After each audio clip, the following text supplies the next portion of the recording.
to my guest, Greg Bishop. This should be an interesting evening, Greg. Welcome to the program. Thank you, Art.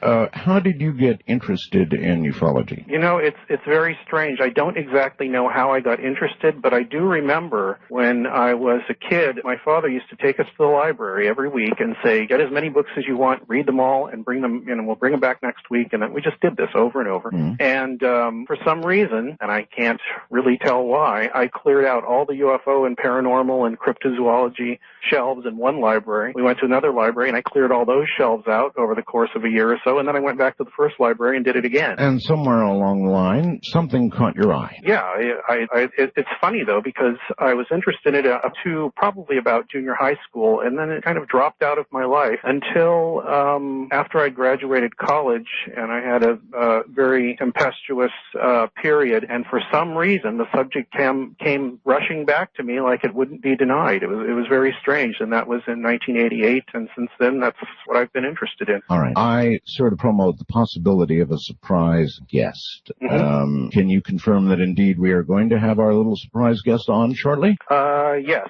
I called him, and he said that he would be ready. Okay. Do you want to give his name? I think I'll let him give his name. You're going to let him do it, all right. Yeah, I believe he said it was all right to give his name, but I'll just let him do it because I want to make absolutely sure that's what he wants to do, because he hasn't talked anywhere to anyone publicly. Well, let's tease it a little bit. He was an Air Force. He worked for the Air Force Office of Special Investigation. Is that? Yes. Yes. He was an agent with the AFOSI at Kirtland Air Force Base in the late 70s up through the mid 80s, I believe. And he is going to claim what? That he dispensed under orders, I would assume, this information. Yes, to a certain individual who I wrote this book about. And that individual is Paul Bennewitz, or was Paul Bennewitz. He died about a week before the first time I came out there to start working on interviews for the book. All right. What was it about Paul Bennewitz that fascinated you? Well, that's kind of a long story. However, what happened to Paul Bennewitz,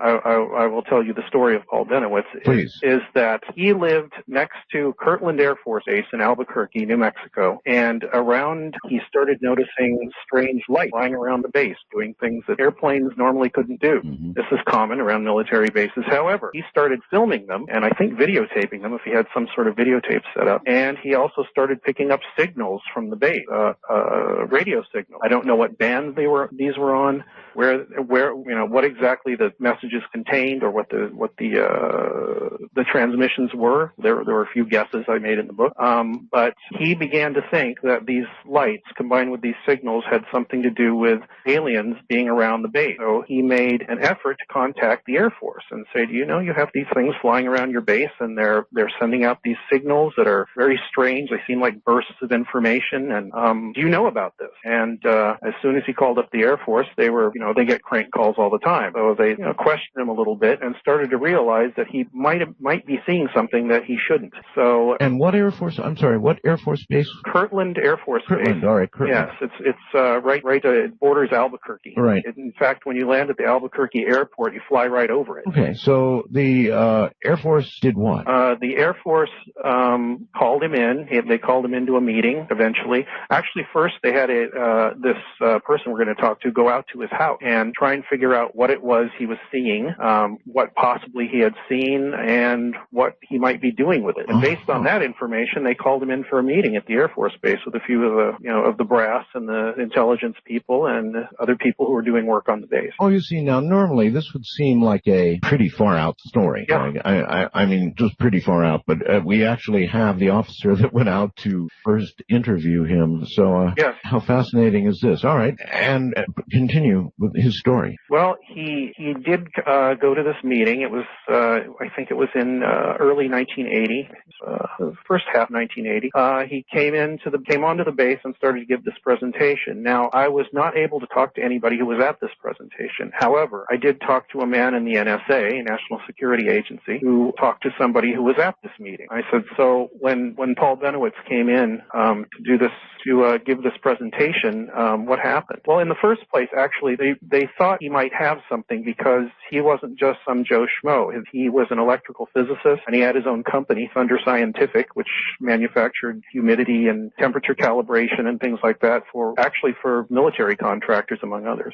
So they thought maybe that his word would carry a little bit more weight when he started describing these things. So this man that was at the meeting said that Bennewitz started giving his presentation and started off very slowly and then started in with his, I think these are aliens and alien ships flying around your base, and I think they're trying to communicate with each other or us, and I'd like to know what you're doing about it or if you know anything about it. And the strange thing was that this man told me was that a lot of people, he said there were maybe 20 people at the meeting to begin with, and by the time Bennewitz got finished, there were 2 or 3.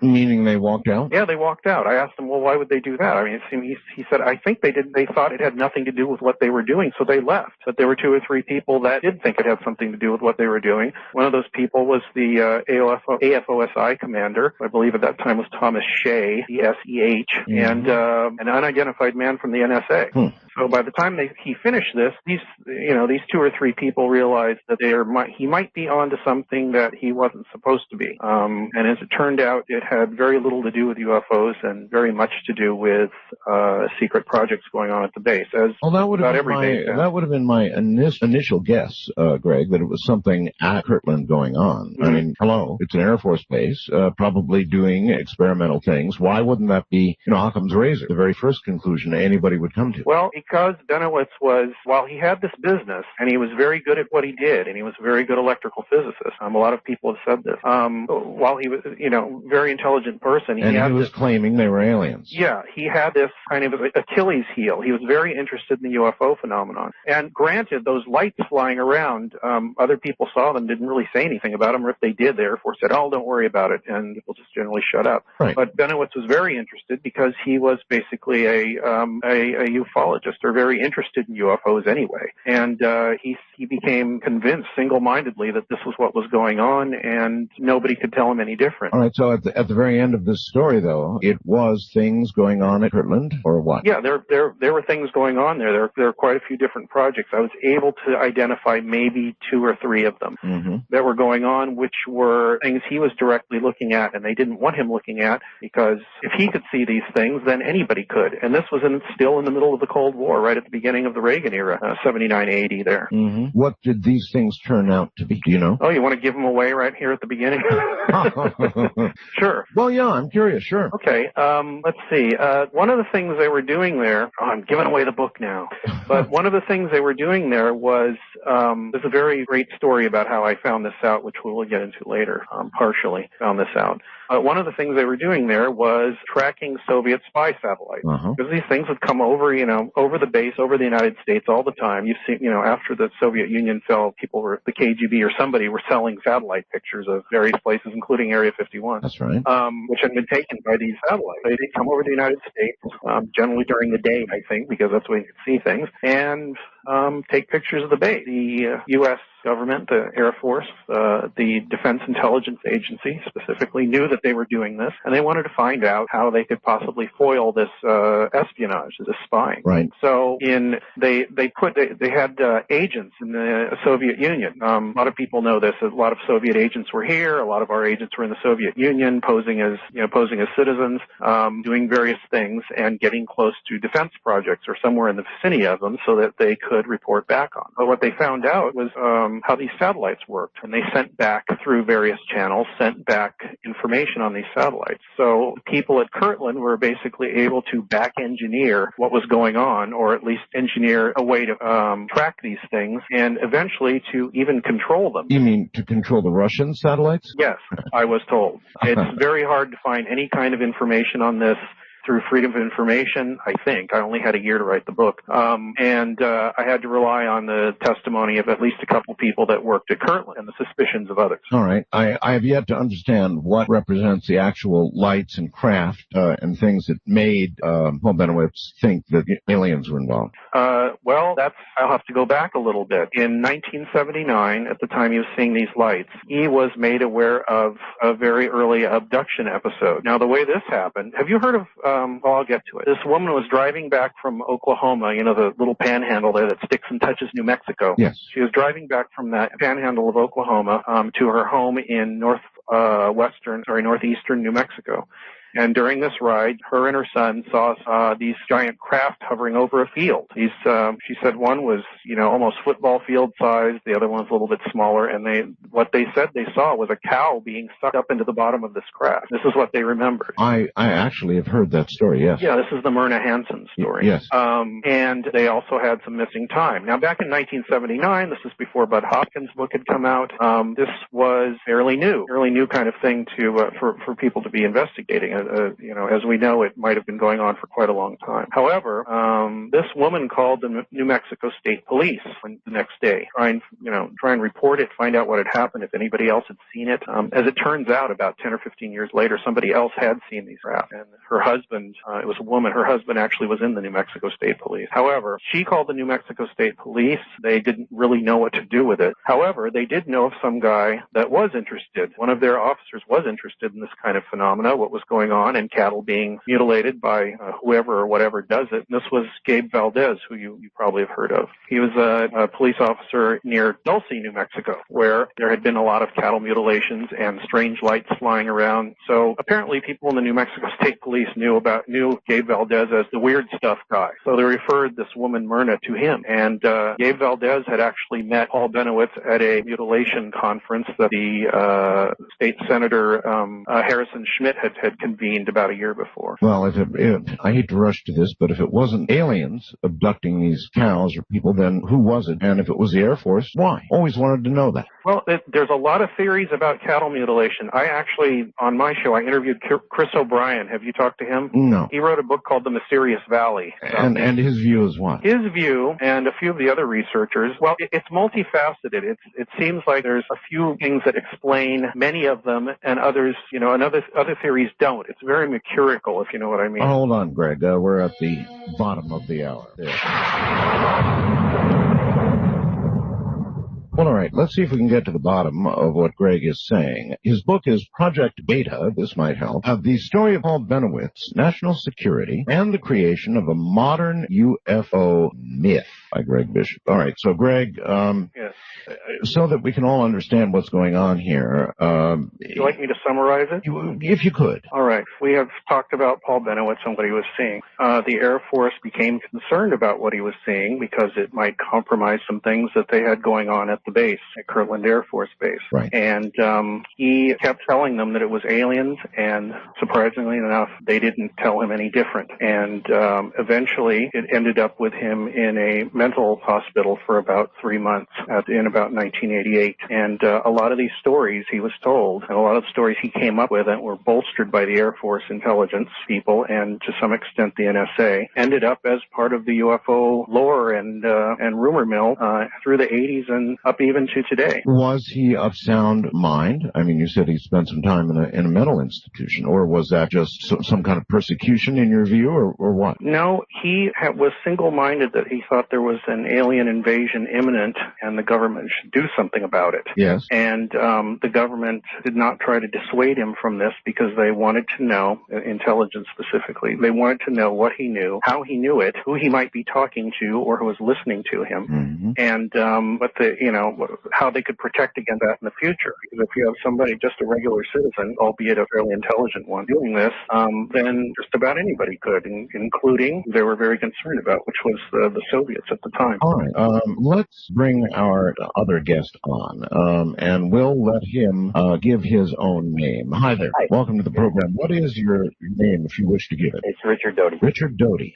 Richard, welcome to the program. You were Air Force. You were in the Air Force Office of Special Investigation, OSI? Yes, I was Air Force Office of Special Investigation. Okay. How did you become involved with this Bennewitz case? I was informed that Paul Bennewitz had called the base and reported strange occurrences that were happening near Manzano Base, which was a base within Kirtland Air Force Base, housing, at that time it was sensitive to say, but now it can be disclosed. It was housed a nuclear weapon, probably the largest nuclear weapon storage area in the Southwest. And it took some years on the base, and eventually the information got to our office. I was the counterintelligence officer of the base. All right. The information got to my desk, and I briefed my commander, and we sent a little message up to headquarters, and we were tasked with obtaining all the information we could from Paul. Paul was seeing things, right? He was seeing lights, or what specifically were Paul's claims? We went, actually, the first time I met with Paul, he came to the base. We actually invited him to the base. He went to the base police office, the security police office of the base, and he spoke with a major and, a captain at the time, who was in charge of the base security. Mm-hmm. And he gave the captain some information about what he was seeing from his house. And he lived in a Fort Hills area, which was just adjacent to the base perimeter of Manzano Bay, right, on in the northeast portion of Albuquerque. Again, what was he claiming to see? He was claiming he claimed he saw light, flashing light, objects flying around Manzano. He claimed he saw a light shooting out of the sky, out of the ground into the sky, and then from the sky down into the base. And so what he took upon himself to do was take pictures and use some electronic monitoring equipment to monitor these strange occurrences, these light and other things that he sees. Okay, so he was sort of like a nosy neighbor by the base. That's a good way to. And an informed nosy neighbor at that. The guy who apparently knew what he was doing. Yes. So you were informed to you were told then by higher ups to make contact with him and do what? Yeah, we eventually made an appointment. Myself and another person went out to his house. We visited him and we viewed the equipment that he had in his residence. You were officer rank, by the way? I was a special agent, yes. Special agent, all right. And you went out and saw the equipment he had in the house? Yes. He had two cameras, movie cameras. He had a number of electronic gathering devices that he had pointed towards Manzano. And he showed us all the pictures he took. Well, he didn't give us all of that. I mean, he showed some pictures he had taken, and plus he showed a lot of the electronic gadgetry that he had. Yes. And I brought another person along because I wasn't the technical person to understand the electronic that he had, but this other person was and could understand what he had. And what we did was we viewed everything, we interviewed him, and then we went back and we made a report and we sent it to headquarters. And what was the substance of your report? The report was that this person had sufficient knowledge and the right equipment to tap into sensitive communications equipment and sort of projects that were occurring on Kirtland. I see. All right. Somewhere in the mix of all this comes disinformation. In other words, you are going to admit tonight, I believe, that you dispensed disinformation. Is that true? That's absolutely true. That's what our in the arena of intelligence, you have different types of intelligence. You have intelligence gatherers and you have counterintelligence. And one task of a counterintelligence division is to make sure that all secrets are protected. Got it. So here we've got a man who thought that there were aliens among us, as it were, and right in his backyard over the Air Force Base that you were working for. And so what did you tell him? Well, we convinced him. We actually did. We had a two-tier way of doing it. The first thing we did was we became very interested in everything he had. Mm-hmm. We wanted him to think that we were very, very concerned with everything that he had. In fact, at some point later on, NSA became involved in this because they were extremely interested in some of the equipment that he had because he was actually tapping into a particular type of communications that he shouldn't have been able to do. And so NSA wanted to know, how did he do that? Right. So we became very, very good friends, and it's one thing you do in counterintelligence. You become friends with a person, you start vetting him, you start makes sense, yes. Yeah, and then eventually then you start feeding him information. And what we did was we convinced him that what he was, it wasn't anything classified from the base, but acted probably with of alien origin. My goodness. Did you really? And how did you do that? What did you say to him to convince him of that? Well, we didn't have to say really anything. He had the forethought already that at what he was picking up, he had an idea. Yes. Initially, he thought maybe it was classified. He told us, listen, if I tapped into something, let me know. Well, we weren't going to do that because we don't know who his friends were, and we couldn't really. He wasn't a trusted person. So what we did was we said, well, I think what you tapped into is something unknown. So let's work together on this, Paul. So we did, and what we did was we were using his own, everything that he gathered, and we were just turning it around and convincing him what he was looking at wasn't anything from the base, but it was alien origin. Alien origin. Exactly. Yes. So you hardly had to say anything, sort of a wink and a nod perhaps at the right moment, or sort of a confirming smile, or nothing more serious than that? That's it. Initially, we had to do some other things eventually down the road, but initially... Like what? Well, eventually down the road, he claimed that there was a alien base at Archuleta Mountain up near Dulce, New Mexico, in the northern portion of New Mexico. Many people have thought that, yes. Right. And so what we did, he kept going up there. He was a pilot. Paul was a pilot. He would fly up there and he would photograph them. And he was convinced that the things that he was photographing was actually an alien base. Mm-hmm. So what we did was we went ahead and fortified his op by putting a fence up there around some certain things, bringing in some helicopters from Fort Carson, Colorado Army helicopters, which, by the way, they were using that area as a training base also. I mean, it was a classified, at that time, it's not anymore, but at that time it was a classified training area for special operations mission. And they were up there, they were using that area. So there was already a helicopter flying around it. Well, what did you do? Paint them dark, jet black or something? We had a couple black helicopters, and we had... All right, guys, so we're going to go and stop right there for a break. If anybody wants to come up and speak, feel free to go on and come up and request. And Meanface, what's up? What'd you think of that Doty debut? Hey, can you hear me? Hello, hey. Hey, Kent, what's up, man? Are you talking to yourself, Grider, or is that not Grider and someone else? Meanface was my co-host. I don't know where he went. Must have been having connection issues. Yeah. I mean, heck, I was talking to him. But Kent, man, what'd you think about that? That was the first public debut of Doty ever. Why'd you ask Kent first? Because I was happy. Because Kent was the first person that came up. Kent came up first, and then you, Carlos, and then Tony. I was just moving. I'm sorry. So Kent, man, what'd you think? He wants the limelight, though. Sorry, Kent, what's up, man? Yeah, no, it's interesting. Doty's a fascinating figure. You'd be surprised. He has been sort of around the UFO field. He's been involved in a lot of documentaries. You know, he was part of X-Files and stuff like that. And it's interesting because even back then, he was admitting that he was, Air Force OSI. He was admitting that they deliberately were, manipulating Bennewitz. And I know, Meanface, or whatever he's, Estimate's calling himself now. I know he's had an issue with that for years. It amazes me that these guys are all doing this stuff, and there's virtually no discussion about the thought processes and the decision-making processes, because Bennewitz, we have no idea what Bennewitz really tapped into. We have no idea what facets were governmental communication lines and what was real phenomenon. And these guys just get buried, and I don't mean disrespect he's passed on, but these guys just get buried in the weeds, and no one ever gets to hear the real story about all the shit that was going on. It's one of the reasons why I like talking to Rick. It doesn't matter what you think about him. He's one of the guys who knows the processes that they've been using to do all this shit. And that's what I want to find out from Rick, is I want to find out over the years, I want to find out how these decision-making processes are developed, because some of the shit these guys get up to is pretty friggin', it's not stuff that you really want your government doing to members of the public. You know what I mean? Hey, sorry, Grider. Can you hear me now? Yeah, I can hear you. And by the way, guys, just in case, all right, so I said that I was going to unblock everybody that I had blocked except for, 4 people. Well, I had Grider, my other account, as a co-host when I first started the space, not even thinking that I kept everybody blocked on that Grider account. So I've since Grider's now left the space. So anybody that may be sending you a message, most likely, they're able to join now if they had sent you a message before about being blocked. Sorry about that. And Meanface, what'd you think about about Doty's debut, man? So one thing I did note was that he sounded very excited, almost enthusiastic to be on and talk about this, which I don't he sounds a little more weathered today. I don't know if that's age or whatever that is, but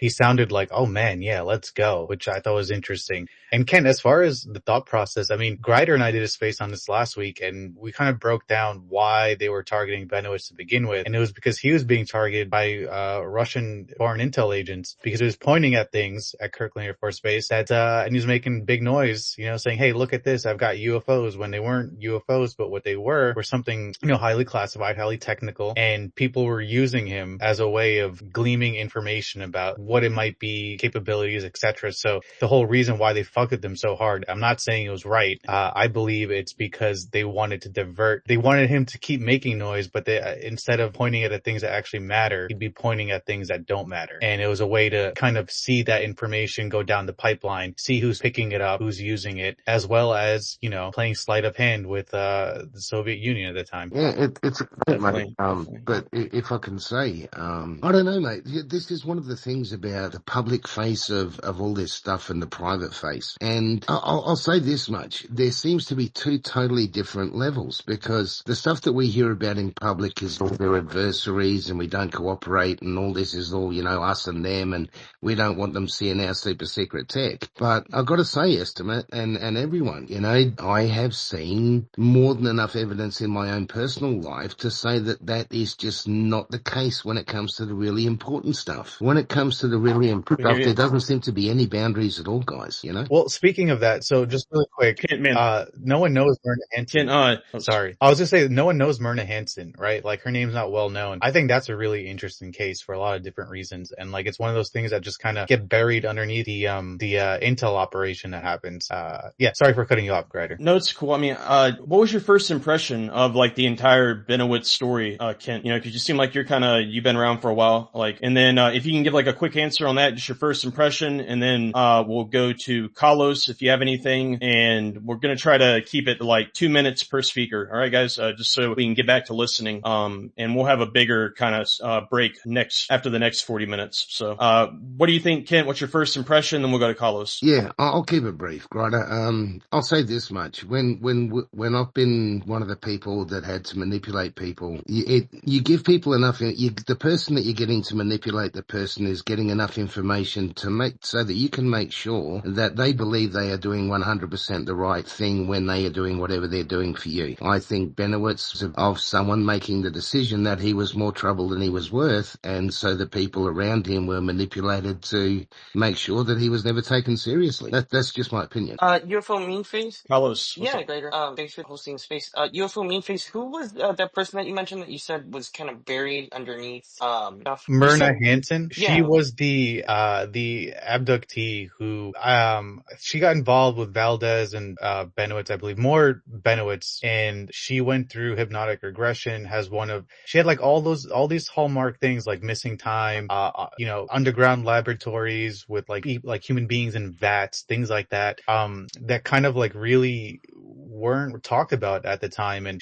that individual in particular does not get credit for a lot of stuff. And I believe she was regressed by Leo Sprinkle. And like, I'm not sure at the time, I got to the timeline. Was this before Mac was doing all this stuff? I think it was. So it's like, in a sense, it was almost like the pioneer of the whole abduction experience and using hypnotic regression to pull out details. I could be wrong on that though. So don't quote me 100%, but she's just another case that is very, very interesting, very visceral. The thing about her is that the case got more and more nefarious as time went on. Like there's a chapter in the book by Greg Bishop. Hey, so that was May 6, 1980 is when the first 911 call was placed by Myrna Hansen. And then it was March 13th, 1980 was when Sprinkle, when they did the first hypnotic regression. When was Mac doing his stuff? Do you know? Or no, excuse me, wait, hold on. I got those dates mixed up, right? It was, okay, never mind. It was, May 6, 1980. Forget that other entry. I got that messed up on my spreadsheet. Myrna Hansen, 1980 was when she placed the first 911 call reporting an encounter, that she thought, that she was kidnapped or whatever. And, what was your other question? Well, two things. One anecdote that, her experience got more and more like viscerally horrifying, within the span of a month, I believe, because Leo Sprinkle came by, did the hypnotic regression under interesting circumstances. By this point, Bennewitz was, before he was even tapped by AFOSI, he was like off the deep end, or I won't say off the deep end, but like, he was in the rabbit hole, and he would only only allow the hypnotic regression to occur inside a car that has been covered in tinfoil to make sure that the aliens don't mess it up, right? So like you have an example of, you know, where his mindset was at the time. But the anecdote was that like Leo Sprinkle came back, I believe a month later, to do another session, and he himself was so disturbed by like how far down the rabbit hole both of them have seemed to have gone down in the span of a month. Like, I mean, he the way it's pictured in the book is like, yeah, he just left, you know, after the hypnotic regression. He just left, and Bennewitz was a little angry with him for some reason. But I was asking about John Mack. Like, when did John Mack start doing his hypnotic regressions on abductees? Do you know? I should just Google this, actually. Yeah, I have absolutely no idea. Some dates in relation to this story, though, is, all right, so the first case of a cattle mutilation in the Dulce area, you know, right? It's 1974, June. And then Project Gas Buggy, which was the underground nuke detonation at Dulce, was 1967. And let's see, a big thing was, and this is a big part of the Project Beta story, is that the first UFO cattle the first cattle mutilation conference happened in 1980 in Albuquerque, New Mexico, and they think that's where Bennewitz was picked out by the AFOSI, kind of identified and singled out as somebody that they wanted to target, or that they wanted to use to disinform the UFO community. Was at that conference. Didn't he walk in? Like, he was a walk-in. Not according to Project Beta and Greg Bishop. No, but I guess that could be right. But that's not what's in the book. Oh, by the way, John Mack was 90s. So he started in the 90s. So by all accounts, Myrna Hansen's abduction case is it's groundbreaking on so many different levels in terms of the ideas introduced into the zeitgeist. I was just going to say, you don't believe, Doty, that the first contact with Bennewitz was when he called the base about the stuff he was investigating? I know that that's been said. I'm just relaying the information that Greg Bishop has put forward in his book. If you don't mind, the thing I was going to say was, you know, this is one of the things that they do, though. You know, when people come into the public realm, and if they're any threat to the established narrative, it's so easy to discredit people. It's so easy to make them look. I mean, if I've gone to a UFO conference, I've been to one in America, the Contact in the Desert. I've been to see some displays in Australia, and I've been into it for years. But if I ever got into a job for the government or something doing this job, how easy would it be for someone to say, oh yeah, he's been into UFOs for decades, he's totally biased, he doesn't know what this is the thing. You can do it to anyone. That's why I keep saying to people, don't have heroes in this field. Stick to the data, stick to the information. Don't worry about who's giving it to you. Just work on the information. Because anyone can be manipulated. And the worst thing is that a lot of these people that are being manipulated do not know they're being manipulated. They are 100% convinced that what they're doing is correct and true and follows the law. This is the thing people don't get, you know? Absolutely. I hear you. That's great points, Ken. Carlos, were you done with Yep, I'm done. Thank you so much. Did you have any more? I'm good. Thank you, everyone. Ricky, do you have any other questions? Or did you have any questions at all, or do you just want to hang out? If not, we'll go to Thomas. Go ahead, Thomas. You got any questions? You just hanging out, or what are you doing? Okay, John Mack didn't come along until much later. His book wasn't published until 2007. The business about Bennewitz maybe being spotted at the cattle mutilation conference, that was from the Greenwood Sparks paper about MJ-12 in the MUFON symposium proceedings in 2007 as well. Okay. Do you think that information is accurate, Thomas? Well, the timeline doesn't match up because they contradict, because the main story is that Bennewitz was a walk-in. He approached the Air Force Base. They didn't approach him. Cool. Yeah, okay. I stand corrected, possibly. But I can see why you would, why you would note that. I noted that too, but the timeline just doesn't. I mean, they both can't be true. Yeah, I mean, I could have sworn, like, I have it down in my notes as being from Project Beta, but I guess I got it wrong. Thank you for correcting me, Thomas. That's why you're here. You know, you're here to correct me, because I say a lot of stuff that's mixed up. So, yeah. Do you have any comments or questions, Thomas? If not, we'll get back to the Art Bell episode. Start it back up. Well, the thing I noticed about what Mr. Doty said on the program was it's very close to what he's saying now. Very little difference between what he's saying now, as far as I could tell. Yeah, that's a good point. That's one of the things that you'll find pulls these people apart is consistency. I do just want to add that Bill Moore was targeted, right? They sent out leads, and Bill Moore was one of the only people that followed up on one of these cases that was not true. And then that's why they were like, okay, well, this is our guy because he followed through.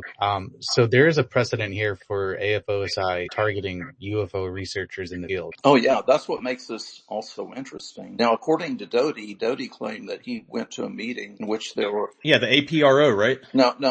That he went to a meeting of all of these intelligence people, and they were each assigned to recruit 2 or 3 people in the UFO community. And if that's true, then the UFO community must have been saturated, infiltrated to the point of saturation. But one of Doty's recruits was Bill Moore.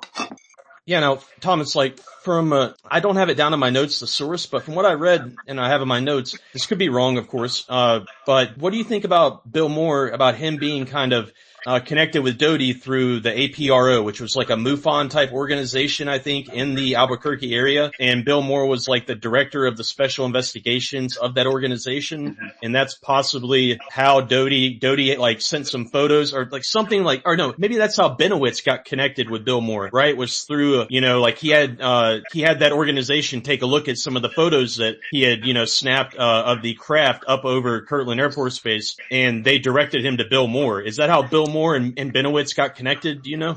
I think that it's quite possible, because Bennewitz was writing APRO. He was writing letters to APRO, to Jim and Coral Lorenzen. And according to Bishop in his book, he said that Bennewitz had written hundreds of pages of letters to the APRO people. And Bill Moore came in. Bill Moore had moved, I think, from Minnesota to Arizona, to Prescott, Arizona. And he took a position with APRO as Director of Special Investigations. And Doty created and sent the Wetzel letter, or the Weitzel letter, I'm not sure how you pronounce it, to APRO, and that was bait to attract somebody from APRO, to come over to Kirtland Air Force Base. But that was Project Aquarius, right? Was what that letter was about? No, that's the Aquarius Telex, and that's the Carter briefing document. But this letter, the Wetzel letter, it's on the internet. You can find it. Anyway, it's quite possible that because of all of the material that Bennewitz was sending APRO, that Coral Lorenzen asked, or Jamel Coral asked Bill Moore to get in touch with Bennewitz. Awesome. Thanks, Thomas. Tony, all right, you got, just a comment for about 2 minutes, and then we'll go to restarting the episode. Yeah, just a quick question and then a quick comment. When did the episode, I forgot, I was around back then, but I forgot when the episode aired, this Art Bell episode with Rick Doty coming out. 1995. So that was about 15 years after or 10 years after the incident, or which incident? Bennewitz, when he did his little job on Bennewitz, Doty. I'd say it was about 7 years after Bennewitz had, pretty much imploded. Had Doty already retired at that time? No, he retired in 88. Yes, he did. Okay. I guess my comment is I think it's just kind of funny that here you have, Doty's a counter intel agent, right? So he's doing his work on Bennewitz, and then not too much longer later, he's airing to the public that they're doing this, right? To Bennewitz. So there's always this sort of playing both sides of the fence. They're instilling. He didn't air it to the public. Art Bell is airing it to the public. I think it was Linda Moulton Howell who kind of outed. Hey, Thomas, you've got a hot mic. Can you turn your mic off, please? Thank you. As far as I know, Linda Moulton Howell is the one who kind of put his name out into public. But in this specific episode with Art Bell, Art Bell didn't even know the guy's name. All right. Greg Bishop, I think, got the information from Linda Moulton Howell. I'm assuming, I think that's what happened. And then Greg Bishop in his book, of course, talks about Doty. And then Doty called into the show, and Art Bell wasn't even sure if Doty was going to give his name, but I think it was in the book. If I'm not mistaken, Thomas, was it? I think Doty's name was in the book, right? Project Beta? Yeah, but the person that outed Doty was Bill Moore in the talk that he gave at the MUFON Symposium in 1989 that caused such a ruckus. And he mentioned Richard Doty by name. So he outed Doty then. And if Doty had never, gone public with all this stuff later, we would, and if Bill Moore hadn't outed him, we would have never known anything about him. Yeah, man, Grider. That's why I say a little more credit sometimes. I think my point is, hold on now.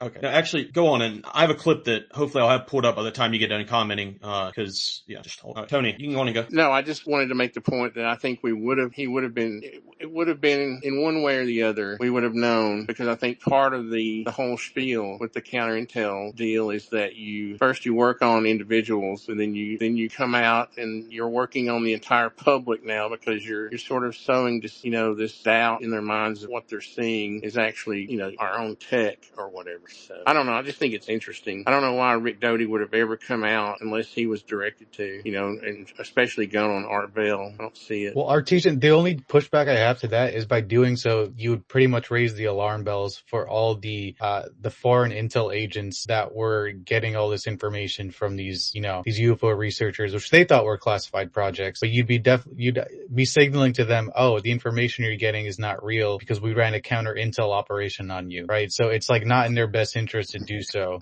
in my opinion. Yeah, you're always wanting to sow information, like little forks in the road, right? That you have to take, right? All right, let me play a clip right now and let me see what you guys think about this. Yeah, hold on. Because if Homo sapien is a genetically constructed species by extraterrestrials, we are then, by definition, a planet of 6.5 billion androids. If we are androids, what purpose are we serving? All of that hit me reading that sentence. Then on the paragraphs that I showed her came from our special office in Washington with the operational plan and what I was supposed to do and the plans to show her these. Well, I'd read them before. I mean, I knew what was in them. AFOSI, and although there were many other people involved in the operation, she named my name, and so then I became a public figure. All right, so did you guys catch that? I'm sorry, I jumped around on that because my transcript apparently wasn't accurate by about a minute. Yeah, but do we have But did you guys catch that? Doty said, here, I'll go back and play it again. Hold on. Do we have a timestamp for that? She named her, and at one point, then she went public with my name, and she did what Paul Bennewitz and Bill Moore didn't do. She publicized the fact that she had she was deceived by a government agency, namely OSI. And although there were many other people involved in the operation, she named my name, and so then I became a public figure. So, Grider, the one thing that does come to mind is that, and I don't know where I read this or where I heard this, is that Linda Moulton Howell behind the scenes started outing Doty, and that might have contributed to Bill Moore coming out. Although I've not been able to verify that in the slightest, as far as I know. Did you guys hear that clip that I just played? Yeah, the one. Did you guys hear that? Okay. But Grider, how often do special agents when someone supposedly outs them, do they just automatically say, "Oh yeah, okay, that's fine"? No, they don't. So what are you talking about? I'm just establishing. I know Doty's claiming that he was outed. I can't just go around naming agents and outing them, and they don't just come out and say, "Yeah, I'm cool. That's cool. That's who I am. That's what I'm doing." Right? What are you talking about, dude? I'm just simply I'm just simply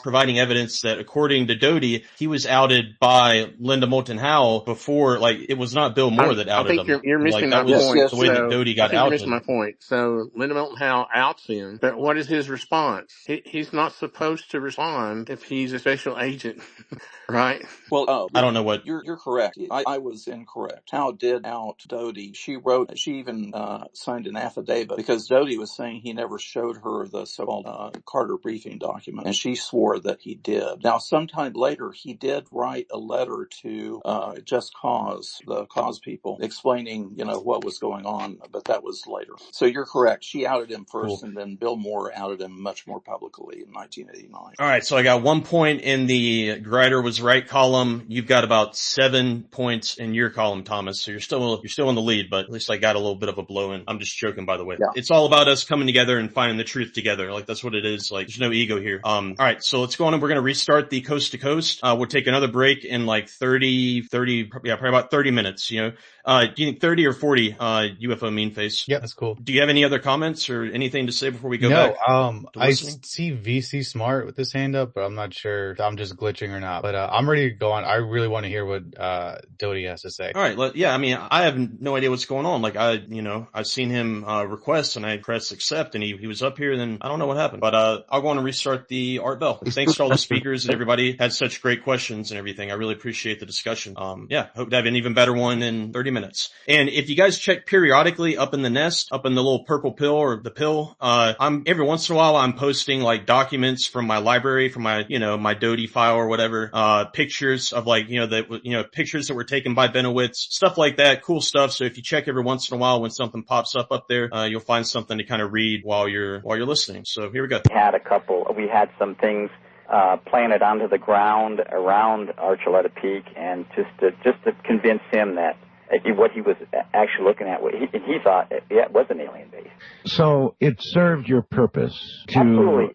There was probably no other way to stop him from doing what he was doing. So simply convince him that his suspicions are correct, and you have somebody who's just regarded as a nut, and the whole thing is dismissed. Is that the rough idea? That's a rough idea. It was easier. It's easier for us to have done it that way than to get a warrant, search warrant, and a seizure warrant, and seize all his property, seize his equipment, and what would that do? That would cause a lot of publicity. Of course. And the wrong type of publicity that the base wanted. Well, Richard, many of us want to know how such operations are done. And I guess what I'd like to know, Richard, is how universal you think this kind of tactic is. It is quite at least at that time. I'm out of the business now, and I've been out for a long time. But during the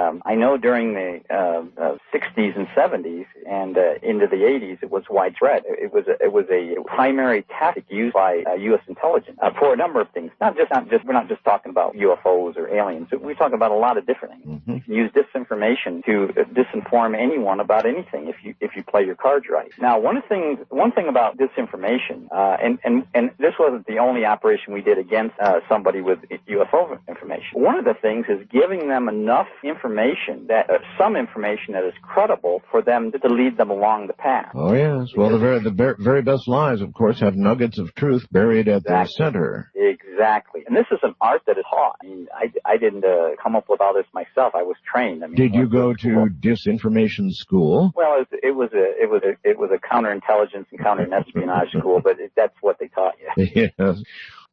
So there was lots of people believed an underground, and still do, that there's an underground base at Dulce, right? Yes. And I suppose lots of people still think there's something going on in and around Kirtland Air Force Base. I'm sure they probably still do. There are some myths that float over the base, and they still do. I mean, there's people, especially old timers that live around there. They still think that there's the underground base, and they still think that there's a UFO hidden inside Manzano. Mm-hmm, I've heard that. Yes.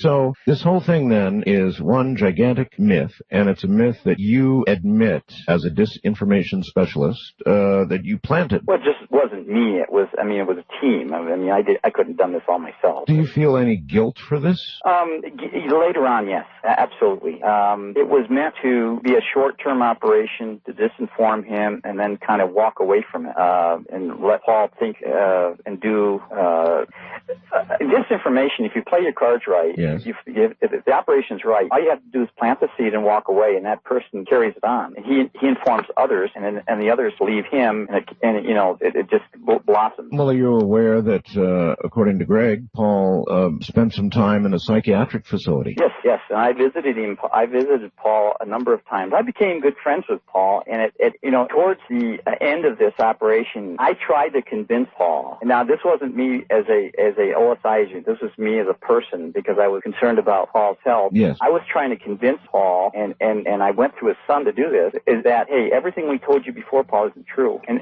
I explained to him why we were doing it. But he never believed me. He said, no, I can't believe you, Rick, because... Well, right. Lie to me once and lie to me twice, right. That kind of thing, yes. Right? So I can see why that, he would just think you were in official denial. Emergency mode, we've got to deny all this. Yeah. Because he had bought into the first thing anyway, and you just bolstered that. Yes, that's exactly. And we tried. I visited Paul, and right up until I think probably 8 months before his death. I became friends with him. Took him to dinner, and he never. I tried to talk to him. I tried to talk him away from that subject, and he was totally convinced. Now, unfortunately, during this time period, Paul became friends with some other people. Yes. Within the community, within the UFO community, and they were reinforcing on him that it was all true. Richard, how many other cases like Paul's were you involved in when you worked for OSI? 3. 3? Four total. Four total. These were all cases where you intentionally dispensed disinformation on this kind of subject, or was it different things? No, pertaining to just UFOs, it was the four operations. Four operations. Yeah. Was one of the other ones with Linda Howe? Yes, the other one was Linda Howe. Holy mackerel. All right. Well, I'm going to want to hear a lot about that, Richard. Are you willing to talk about the disinformation fed to Linda? Sure. All right.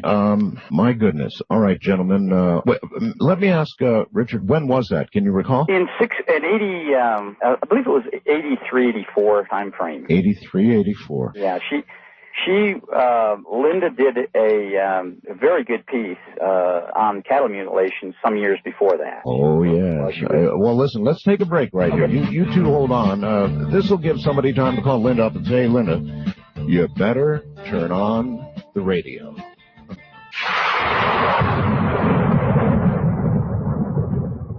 Well, as I was saying, in the first hour, you just never know what you can run into on talk radio. It's one of those wild things. It's not like any other medium in the world. Here we've run straight into a disinformation agent. And I want to make sure that I've got your name, I'm pronouncing your name correctly. Is it Richard Doty? Yeah, that's correct. That is correct. Richard, it's not every day you get to talk to somebody who freely admits they're a disinformation specialist. Anyway, you dropped the name Linda Moulton Howe before the break. So what in the world did you do to Linda? Well, in 83... she did a cattle mutilation story, I think in the late 70s with a Denver station. She used to work for a Denver station, and she went on her own. Linda was going to air she was working on a UFO special, and for some reason the government didn't want her to air that, and so we worked an operation against her.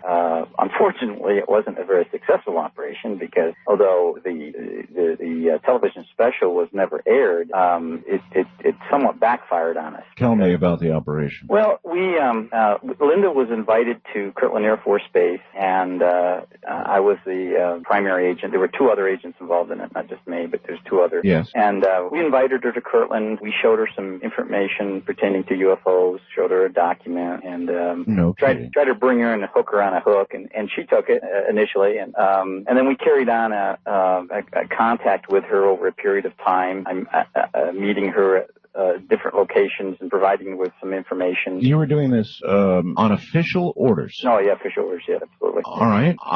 Linda was indeed, I guess, about to do a special on cattle mutilation. She's been concentrating on that for years. So what was it exactly you tried to sell her? We tried to sell her that the promise that we were going to assist her and with information, that we were going to actually provide her with some legitimate information for her special. And but what we were doing was delaying it. Now, we also had an operation, the government, not just me. I didn't have anything to do with this other operation, where with another entity on the East Coast, with one of the broadcasting companies, and they were doing something different there, which I'm not really privy to what they were doing there. But I was that with HBO, Rick? I believe it was HBO. Yeah. Because HBO was the one that was sponsoring the special. Linda kept telling them she was going to get some film from you, and like you said, stringing them along. Oh God, I remember that. Linda told me about that. Yeah, and then HBO scrapped the special because she never got the film. They thought it was going to be part of the crowning achievement of the documentary. And that was somebody you knew, Richard? It was somebody I knew as far as feeding her that information. I was doing it. You were personally doing it. Which wasn't just me. There were three other people involved in it. Three other. And the motivation again for the government ordering you to do this was to delay the airing of the special. Yes. All right.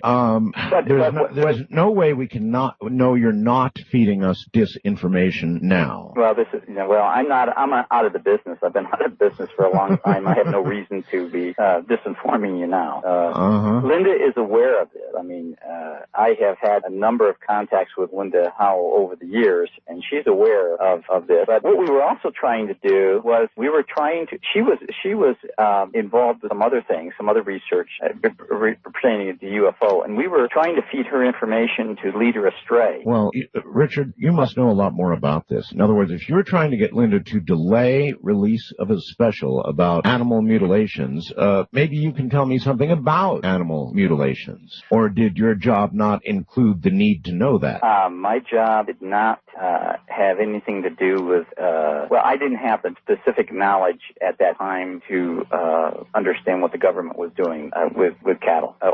Do you now? Well, yes, I do. We might want to leave that for another day. Why? Well, it's really a complicated. Well, I would like to know what if it's.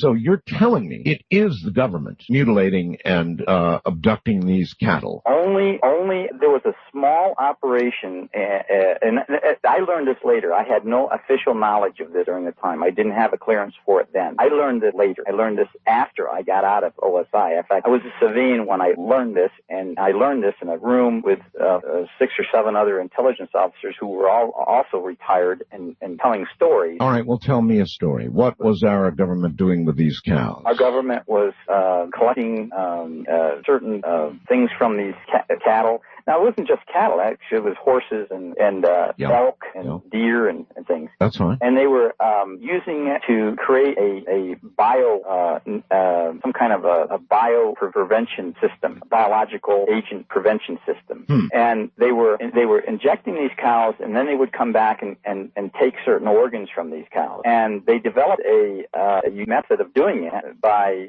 draining the blood first and then taking certain organs from. All right, maybe you can explain the part of this that I've never been able to grasp, Richard, and that is, why would the government need to do this to farmers' cows when they could easily get their own cows? That's why it's a complicated system. It's again, it stemmed around wanting, the government was doing this, but they wanted everybody to think it was something else, some other entity doing it. They wanted people to think it was aliens. Aliens, yeah. No, I said I didn't know that at the time. I learned this later. I had nothing to do with that operation, so I had no firsthand knowledge then of that. So you now believe, though, that the reports of cattle mutilations and all the rest of it are indeed true, but are indeed done by our government? Well, no.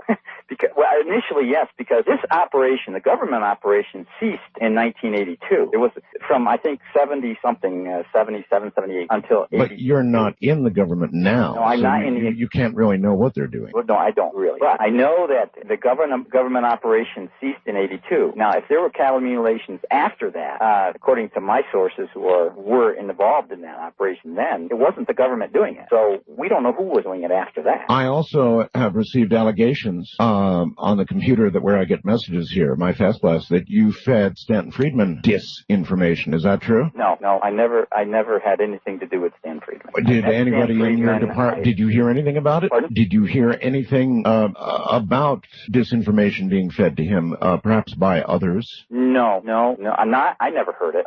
Bill Moore asked me that back in 10, 12 years ago, and I said no, I had nothing to do with Stan Friedman. I had no operation against Stan Friedman. Paul Bennewitz, Linda Howe, and 2 other groups of people that we had an operation against, and the other 2, I didn't play a big role in those operations. The one I played a big role in was Paul Bennewitz and Linda. Is there any doubt in your mind that our government is still doing exactly that? There's somebody doing Richard Doty's past job in today's armed services? Oh, I'm positive somebody's doing it. It's such a great method of laying people astray or moving them astray. And today, speaking today in 2005, I'm not proud of what I did. I mean, I had a job to do, and I did my job. I mean, just like you served in the Air Force. I know you did, Art. That's right. You had a job in the Air Force. You did your job in the Air Force. That's right. I had a job in the Air Force. I did my job. I followed orders. Everything we did was following orders. We would... Perhaps so, but my orders never included orders to lie to people. Were you in intelligence, Art? No, I was a medic in the Air Force. Okay, well then that wouldn't have been part of your job, I guess. Well, exactly right. Oh, that's what I'm saying. That's the difference. I followed orders, but those orders never came down intentionally ordering me to lie to somebody. Well, no, I didn't. I do feel the way you do now, Art. I do. I really do. I didn't. I was 28, 29-year-old. I didn't think of it that way. It was an order. It was an order, and it was an operation, and we were doing what we were told to do. Yeah, I'm not passing judgment on you. I'm just trying to understand all of what you did and how it might relate to what's going on today. I mean, the whole question of ufology. Did you see the ABC special the other night? Yes, I did. Okay. They said the whole Roswell thing was a myth. They reduced it to a myth. Well, I tell you, maybe they know. I mean, maybe they know, Richard, because maybe they cooked it up, huh? No. There's too much information that's already been readily available, and there's too much information that hasn't been released yet that a lot of people with intelligence know about that can show that Roswell wasn't a myth. Roswell actually happened. Yes, but what was it that happened according to these sources and people you know? It happened just like the myth said. Basically, is that an alien spacecraft crashed northwest of Roswell, near south of Corona. And according to what you found out from your years in the Air Force, that's what you believe. Yes. One of the things that happened to me in early 1979, I was briefed into this counterintelligence program. In order to run a disinformation program, you have to know the truth. And we were briefed in, and we were given a certain level of clearance that gave us access to the past history of Earth's visitation by extraterrestrials. Well, but that's why I asked you about the cows, the truth about the cows. How could you spread disinformation, your own words, without knowing the truth, which you said you didn't know? Not about the cow. No, not about you talking about the cattle mutilation. Yes. The documentary Linda was doing was a UFO documentary. It wasn't on cattle mutilation. Right. That particular one. HBO special without UFOs. It wasn't cattle mutilation. Okay. But you're telling me, and I do recall hearing this story from Linda, that you had promised this incredible footage, right, and HBO had bought into it based on that and your representations to Linda, and then, of course, you didn't produce, and it all fell through. Well, there was another part of it that was occurring within HBO by some other people. Another part of that operation was some intelligent people were talking to HBO, and they were doing something different through HBO. So and in the final outcome, they dropped it because of this of the footage that we promised her. Mm-hmm. And they had done this before to Robert Emenegger in the late 70s when they were doing a documentary. Not early 70s. I'm sorry. This was before Richard was in the Air Force. Yeah. And strangely enough, to Walt Disney, I think in the 50s. Oh, really? Exactly. It did. He did. And it was OSI that did it. I mean, we were good. OSI was really good in this. We perfected this, and we taught other agents that technique. This technique. And so, how widespread would you guess it is now, Richard? I'd say it was still widespread. I think that I listen to your show. I listen to a show quite often. You have a lot of good guests on there that have some great information that's legitimate, and then you have some that it just sounds to me like they've been brainwashed. Yeah, you're absolutely right, Richard. And I haven't yet figured out where to put you and Greg. It's a question I asked Richard very early on. When they came in and vetted you on this information on UFOs and the government's involvement with them, how do you know they weren't disinforming you? Because you said you never saw an alien body or a... Well, that's an awfully good question. In fact, I would like to understand how that vetting went. Did they actually inform... How much did they tell you, Richard? Okay, what they did was they took me into an Air Force Special Security office. There was a colonel and a civilian. There was two of us in there at that time to be briefed. They sat us down. They gave us a short slide presentation of what we were going to get and some other things. And then they showed us a film. It was a 16-millimeter film, classified, code word classified, yes, which started, and it was a narration of Roswell. I mean, what we were watching there was the actual film of the recovery operation in Roswell. You're telling me you saw film of the real operation in Roswell? Absolutely. It was part of this briefing film. It was the real thing. How do you know that? Well, I mean, I had no reason to doubt it. Why would they be feeding us that disinformation? Well, Greg asked the same question just a minute ago. How do you know that what you were getting was a real McCoy, that you weren't being fed disinformation yourself? After all, your bosses were better at it than you. That's clearly possible, but by other things that occurred later on, and some of the things that, if you want me to go into, I can. I do. Yes, I do. Well, we were briefed into it then. I mean, they showed us this. They gave us that briefing. We had to sign our life away. You said some people couldn't handle it and they kind of dropped out. Absolutely. There were a number of people that dropped out of this program because they just couldn't handle it because of either a personality conflict or a religious conflict or something else. But they dropped out of it. If you signed your life away, what are you doing on the radio talking to a national audience about it? Because 25 years have passed, and this brings up another point. I sat in a room with several OSI officials some years ago, and I voiced my concern about the fact that why can't you tell the truth now after all these years? There's no reason why the government can't tell the truth. They really can't. And they said, well, we're not going to tell the truth. We can't tell the truth. There's a lot of reasons why. I said, but you're disinforming everybody. Even today, especially the mogul thing about Roswell, that's a bunch of baloney. And now you're telling me that the government doesn't have anything. So I'm going to go out and tell them, yes, the government does have it. Some years ago, they did an investigation on me. The FBI did an investigation on me because of the MJ-12 document from 88 or 89. The FBI was after you. Well, they did an investigation. They thought I disclosed those documents. Was this as a result of Phil Klass bringing up the fact that you had willfully disclosed government secrets and then you had to be investigated? Yeah. And anyway, is that what Phil said? Phil said that and many other things. But I told him, listen, I'll make a deal. If you let me go to the Pentagon right now, right this second. You told who this? The FBI and some other Air Force officials. All right. If you let me go in the Pentagon right now, I can take you to where these documents and this information about the UFOs, about the extraterrestrial visitation of Earth is. You just let me go there. If you don't think it's there, then you don't have anything to hide. Let me go there. And how did they react? Well, of course they said, no, we can't do that. And then they let me go. I mean, they just all right, hold on. I'm not letting you go yet. Richard Doty is my guest, along with Greg Bishop. And I don't know, I think we're learning all kinds of things. Obviously fascinating stuff. My guests, Greg Bishop and Richard Doty. Richard and Greg, both of you, welcome back. Thank you. Thanks, Art. Okay. Greg, I guess you had an opportunity to interview Richard, or how did you get on to Richard, as it were? I got in touch with him through Bill Moore, who's another of the main players in the story, who we haven't really talked that much about yet. Do you both have something to do with Bill Moore? Richard, I think, still communicates with him. I live in Los Angeles where Bill does, and I see him probably once every few weeks.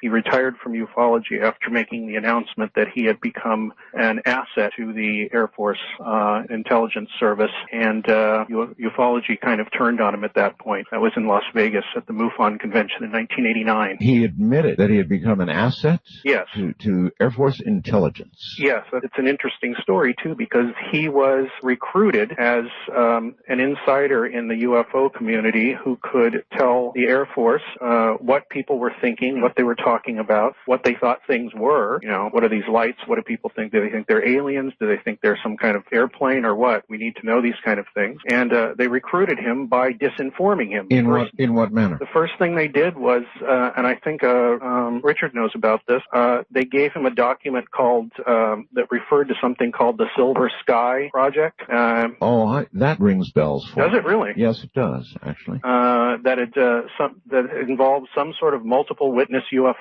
sighting in southern New Mexico, actually around Roswell in the 60s. They said, why don't you, the exchange was, you become an asset and we'll give you inside UFO information, but obviously you can't tell anybody you're doing this. You will report on people, tell us what they're thinking. I don't believe he ever disinformed anybody personally. He says he hasn't, and I tend to believe him because I haven't found any evidence of it. But they gave him this document and said, here's your first bit of information that we're going to release to you. How do you know it wasn't a Richard Doty handing it to him? A Richard Doty. I didn't say the Richard Doty. He didn't at the time, because as it turned out that this document was kind of a test. He went and checked up on these names, these places, and none of the people existed. So he came back to his contact, which a lot of people know as Falcon. That's what Bill Moore and his partner began to refer to this guy. He was apparently from the Defense Intelligence Agency.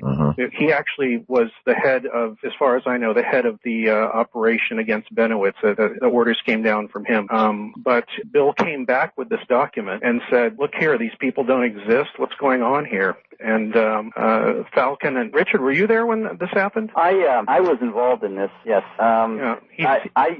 I was tasked with, Bill Moore was recruited by another person within Defense Intelligence Agency to provide disinformation. He was recruited as an asset, as what within the intelligence community they call it, by a person that's working for you as an asset. And Bill came to New Mexico, and I was tasked with contacting Bill after he had I think he did a radio clip on a talk show channel. He was going around doing publicity for the Roswell incident. Right. The book he wrote in '79. Right. Mm-hmm. Anyways, I met Bill, and all my job was to just make contact with him, get some information, and tell him that I was a friend of the person in Washington, which we did. And then that was it as far as I went. But then I later I became involved in this operation because Bill came back to me because he said, hey, I got some information here, and this information is full, and he wanted me to check it. Well, the information that he'd gotten from Washington was in fact full, but I didn't know that it was given to him in a disinformation operation until I contacted headquarters, and then I found out that,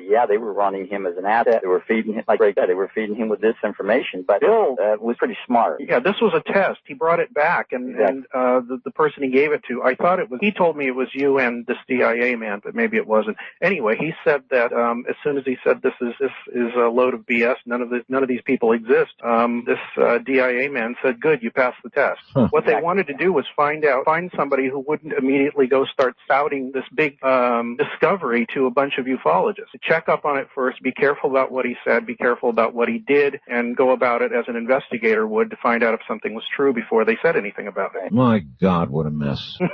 A lot of people believe that the U.S. government is engaging in a slow release campaign of information about UFOs and the presence of extraterrestrials on Earth.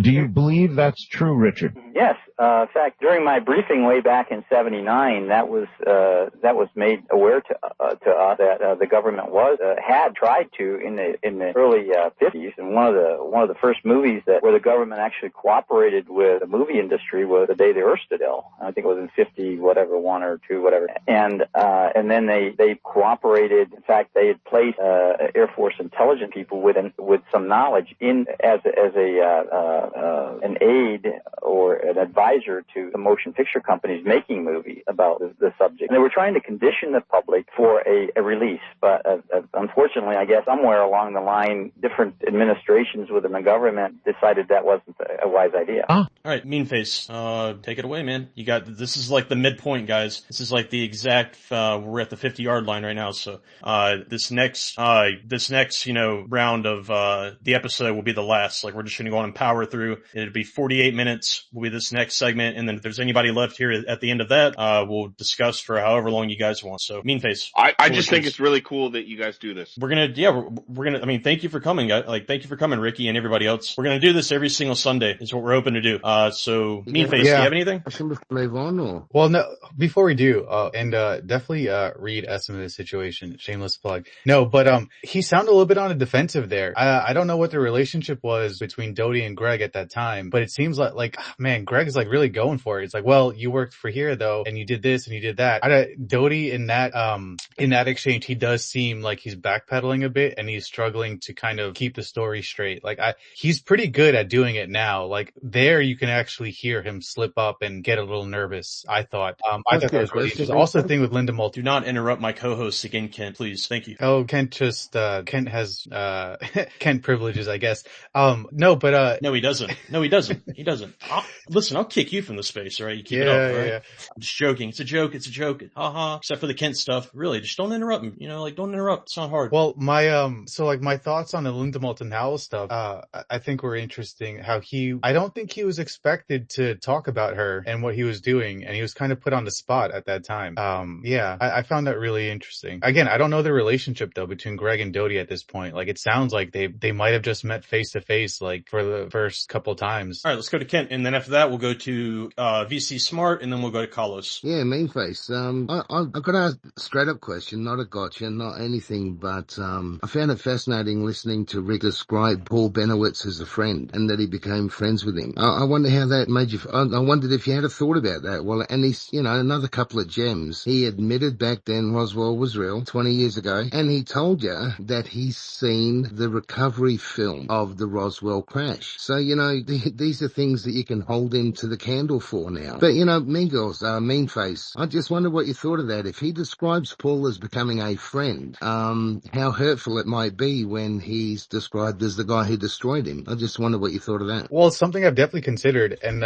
even in these like sort of parasitic relationships, I'm sure empathy and sympathy and all these things can form between two human beings. And Doty might have sounded like, or felt like, oh yeah, well, this guy's really becoming my friend. But as far as that goes, that's like, he enabled Bennewitz. I'm not going to say that he drove him insane, but he definitely enabled him on a level that he, where Bennewitz felt vindicated, validated, that he was on the right track. At that point, there was a point where Doty came up to him and tried to tell him none of this was real, or at least that's what Doty claims. Bill Moore says the same thing. He tried to tell him that, hey, this is all part of this bigger thing. He wouldn't believe them. So like, it's a weird thing to say or to ask, I think in my point of view, because again, he brought him down this path. It's, sure they were friendly afterwards, and I'm sure Doty visited him, after this whole ordeal, and maybe even felt some sort of pity for like his predicament. And I can't say he's fully to blame for that, but, he didn't do right by him during the time, and that's something that you can't take away. And that might be Doty's cross to bear. I don't know. Maybe he feels guilty about it every single day. I don't know. Carlos, what's up? Yeah, I was just curious. Oh wait, no. Actually, hold on. Sorry. VC Smart. Yeah, sorry. VC Smart, and then we'll go to Carlos. Thanks a lot. Whoever called out my name earlier that, I was trying to come up, because that's a miracle. Stay on topic, VC Smart. You're up here right now, man. You're here. You're in the moment. Yeah. All right. Shine. All right. It's your moment to shine. I just got to say that, there were plenty of photographs from Bennewitz, his Hasselblad camera down on the base and up there at Dulce at the Mesa to show,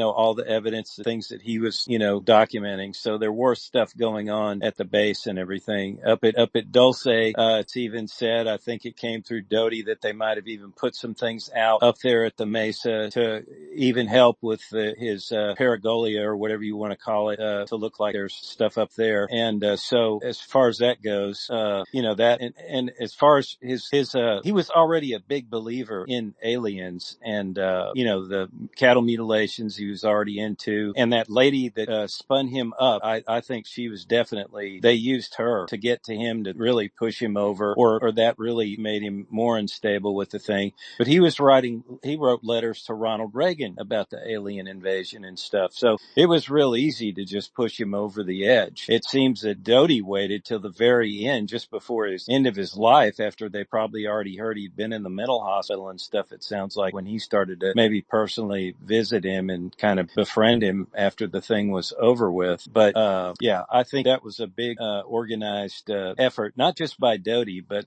remember when he said on the base there were about 20 people at the beginning of that meeting. So this was a real organized effort, and so I don't think Doty's acting alone at all, and that's the way they operate. But just remember, they can totally lie, fabricate documents, everything. So this is what they were doing. So a lot of these other documents that got circulated, appearing on people's doorsteps and everything, don't think they're real either. I mean, that's being fabricated and dispersed in the community. That's how they operate. So anyway, that's some initial comments there. Thank you, VC. Thanks. Did you might have any response to VC or anything like that? Yeah, I think Myrna Hansen came before the whole Doty affair, but I do think some of the takeaways also, he mentioned 4 people that he was tasked with disinforming, and 2, one of them was Bill Moore and the other one was Linda Moulton Howe. I think that was interesting. Also, a takeaway that he admits this is a much larger team, which we all knew. But I'm actually really interested now in how deep he was in Linda Moulton Howe's stuff. I guess I shouldn't be surprised because she wrote the affidavit against him. Sorry. Yeah. The question is, who's that 4th person, right? We got Bennewitz, Bill Moore, and Linda Moulton Howe. Who's that 4th person? Well, what about the lady that was, the abduction lady? That could be Myrna, maybe. Yeah, sure. I think that Myrna predates Doty. Yeah, I know that, but she could Doty transferred to Kirtland. All right, so Doty transferred to Kirtland in 1979, late 1979. So Myrna Hansen, her first phone call into the police was in, I think I said May May 6th of 1980. So, and Doty was, Doty was an agent by then at Kirtland. I don't know. Well, but the point is, maybe that could be her. She could have been spun up with just the UFO stuff. I mean, obviously, if she's reporting a 911 call, she's already spun up with the alien thing. And then they cross paths with Doty. They're just using her with Doty. I mean, and Bennewitz,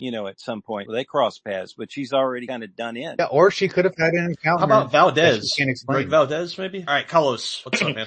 Yeah, I'm just curious as to what year this Coast to Coast episode is from. 95. Gotcha, thank you. Thomas, what's up? Well, Doty came on the scene pretty soon after the Myrna Hansen affair. I'm looking on my timeline right now, and I just wasn't able. Let me get back with you. I'll get a date on it. By the way, we're gonna have to hook up and share timelines, Thomas. I'm working on my own timeline about all this too, and yeah, man, I would like to talk with you about that, in DMs or whatever after this. What you guys both just said is like awesome. But I have Doty meeting Bennewitz in October of 1980, and the Myrna Hansen sequence began in the spring of 1980. Yeah, she called the police May 6, 1980, and yeah, that's the date that I have. So yeah, spring, yep. Also, I don't think they would have any reason to go after somebody like that. Again, Bennewitz, there was a reason. Bill Moore, there was a reason, and it involved counterintelligence towards Russian foreign agents. So like, I don't know. I'm not buying the connection. She might have just encountered something that like she can't explain, or maybe she was off the deep end. I don't know. But whatever it was, it warranted a 911 call from her and started this whole thing. But I just also want to note that Grider, what you just said and what Thomas just said about like sharing timelines and cross-checking stuff like in a space, hearing that out loud is one of the coolest things I've heard. And I feel like this is kind of like what this space is supposed to be for. I mean, dude, that's the whole reason I'm here, is to find people to research with. Like, that goes out to anybody. Like, guys, like I'm doing a lot of research in my off time, which is, I'm retired, so it's like my off time is my time. And I would love to link up with anybody that wants to do any research, like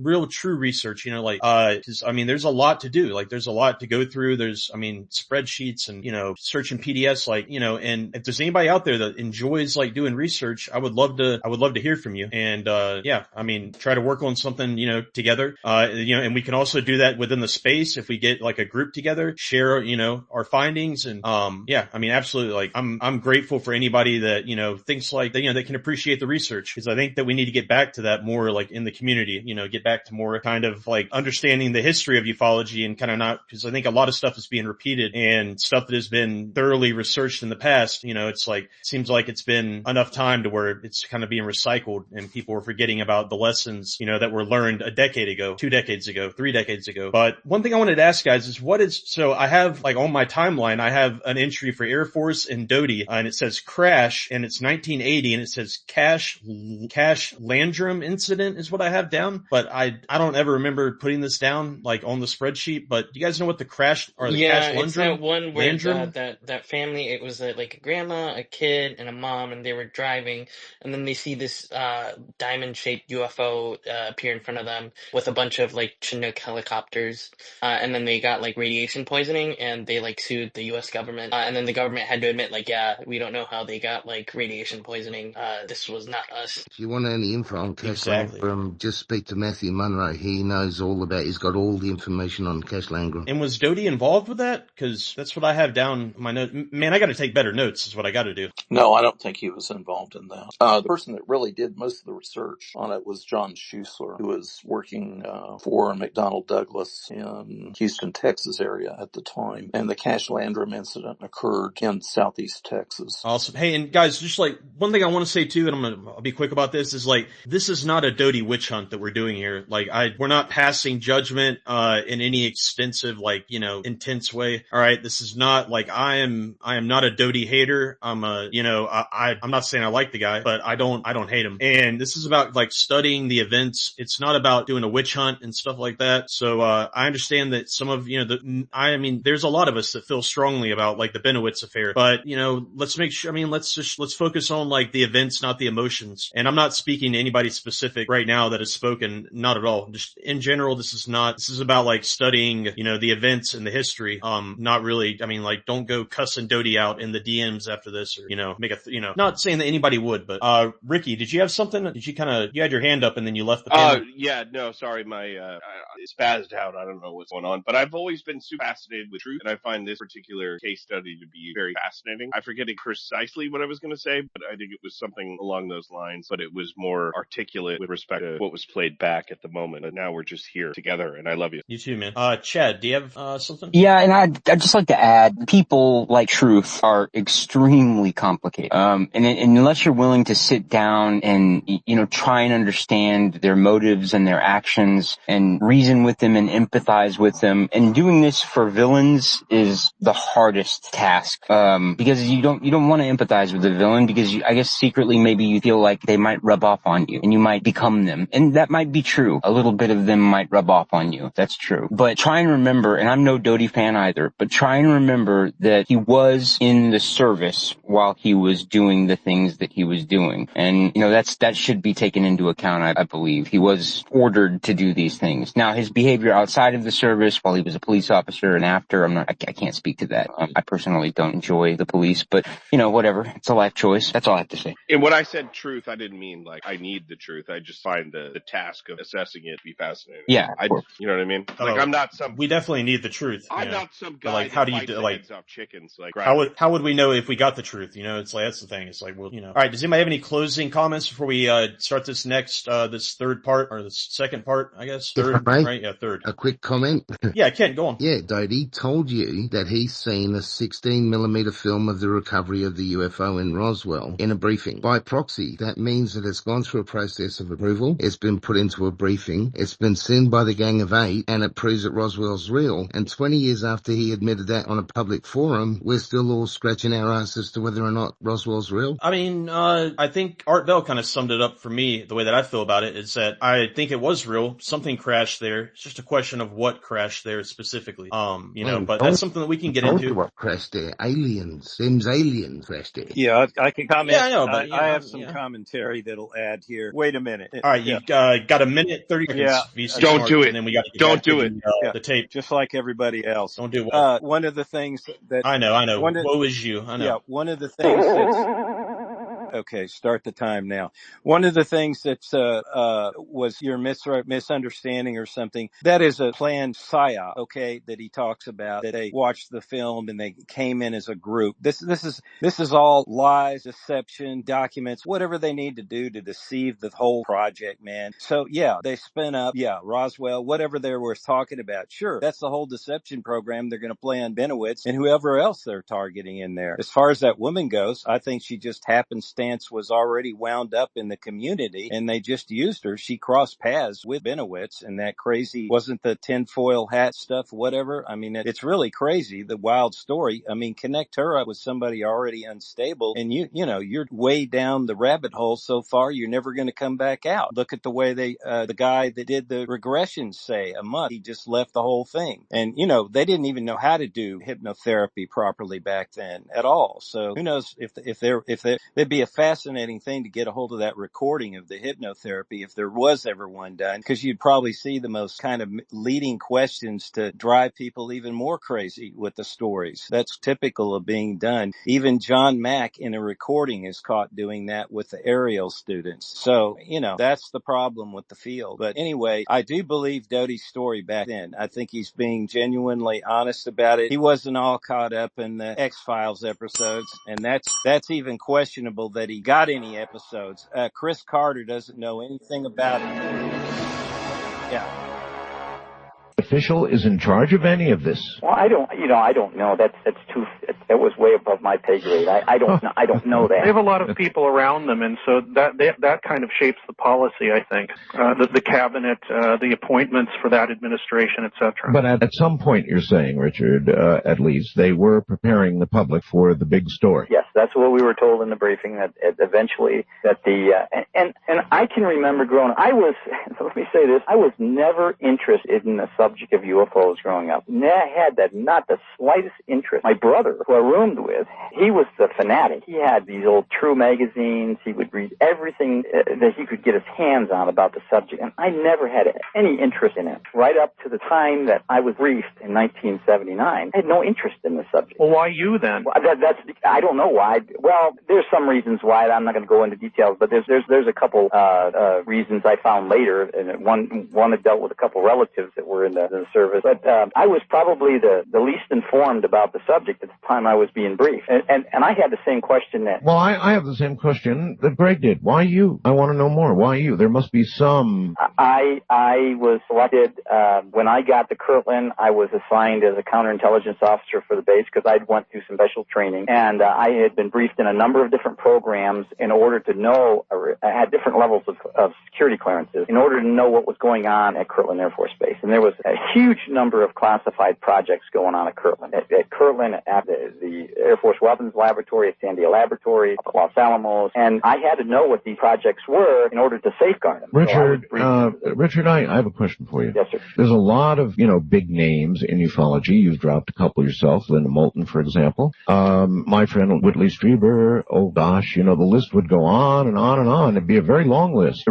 Richard, how many of these big-time ufologists, names we would know, so to speak, have been approached by people who were in your line of work? I don't know of any other but Linda. Only the ones that you dealt with. What I'm asking is, how many do you think have been approached with disinformation? I think probably a good number of prominent ufologists were approached at one time or the other, and probably some of them took the bait, and some of them said, screw you, walk away, and one of the things I want to say about Linda is that operation against Linda wasn't a total success, because our secondary mission was to get her away from the subject, but that just had the opposite effect. Linda was such a good researcher herself. Yeah, well, that's Linda. She is a good researcher. And you're not going to take her away from the subject. You might delay her a little bit, as you apparently did, but you're not going to, she's like a dog with a bone. Exactly. And what she did was she turned around and developed her own sources in high-level places within the government. And one of them I eventually found out, but all during my contacts with Linda, I would give her information, and she would come back to me, and she'd say, Rick, this is baloney. And I'd look at her like, wait a minute, you're not supposed to say that. And then I'd go back and do some checking, and I'd find out that, hey, she had some kind of verification someplace. We got a leak here in the system. And I found out some years later that she had some very, very high-level sources herself. What I am concerned about, though, is ufology is having a difficult enough time as it is keeping stories straight. And if the government is out there intentionally twisting them, and they've approached more high-level people in ufology than not, then you have to worry about the general credibility of a lot of the stories that you're told. Well, that's why the government's doing it, to lead the people astray. I mean, that's one reason. And that's why I don't support it anymore. I'm absolutely, it upset me what happened to Paul. I mean, I went and talked to Paul about it, trying to convince him against my commander's orders. He's telling me, hey, he doesn't have a clearance. You can't go tell him it didn't happen. But he did anyways, because I was concerned about Paul. And I realized years later, it wasn't. You were concerned about his mental condition, yes. Right? And you had good cause to be. Yes. And I'm sure there's a lot of ufologists, and I hear them on your show. I listen to yours and George's show. I hear people that are probably legitimate. They have a lot of good information, and then they all of a sudden bring up some information that is baloney that I heard that was being spread. I was just about to ask that, Richard. In the early 80s, yeah. Are there a lot of times when I'll have a guest on, and they'll say something, and you'll say, I know where that came from? Exactly. Absolutely. Many times. And I hear also information from some of your guests that was and probably still is highly classified, especially some of these reverse engineering operations that are the antimatter ones that started back in the 70s and 80s that I was involved with trying to protect, and some of these other high-tech operations that I hear on your show that I'm saying, wow, this is so classified, I thought, but these people know about it. Do you think that's dangerous? I think some of it is, but not as much as during the Cold War era. We didn't want the Soviets to hear and know about some of our operations, and so we had a two-front operation going. We had to protect, we had to disinform the ufologists and the people that had some of this information, and then we also had to disinform the Soviets. We had to, that's why it wasn't just me doing this. There were hundreds of agents involved in this. Richard, some of the Soviets pretended to be ufologists and tried to vacuum up information that way as well. Absolutely.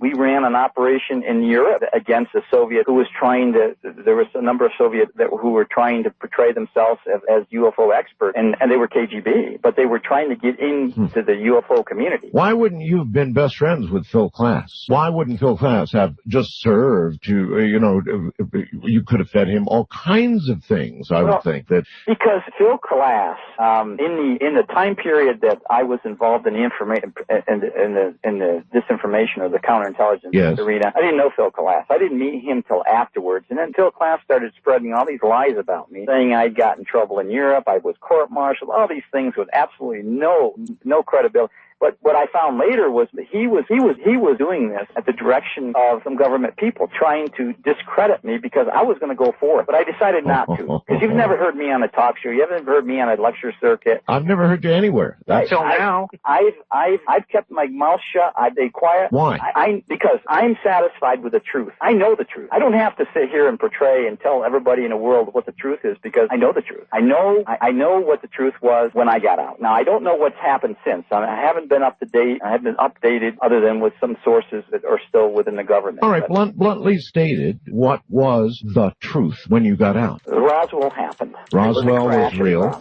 It was real. We had an alien that was in captivity up until 1951. He was kept at Kirtland and he was kept at Los Alamos. He died in the latter part of 1951. Linda Howell interviewed that alien's handling person. It was an Air Force officer. Yeah, she mentioned it in her book. Yeah. You saw the film, so I saw the film. That means you saw the alien. I saw the alien. And you would describe this alien in what way? He was about 3 foot 8 inches tall. He had the large eyes. He's a typical gray-looking one that you see now. I mean, they're portraying. It just didn't have a thumb and 4 fingers. And he actually was portrayed almost depicted perfectly on that program back in, I think, in 1988. UFO Cover-Up Live. Cover-Up Live, yeah. In fact, his actual diagram was provided to a source through Roy Patterson. I mean, that was right there on the television. And he died in 51. Well, that whole show was a whole disinformation operation.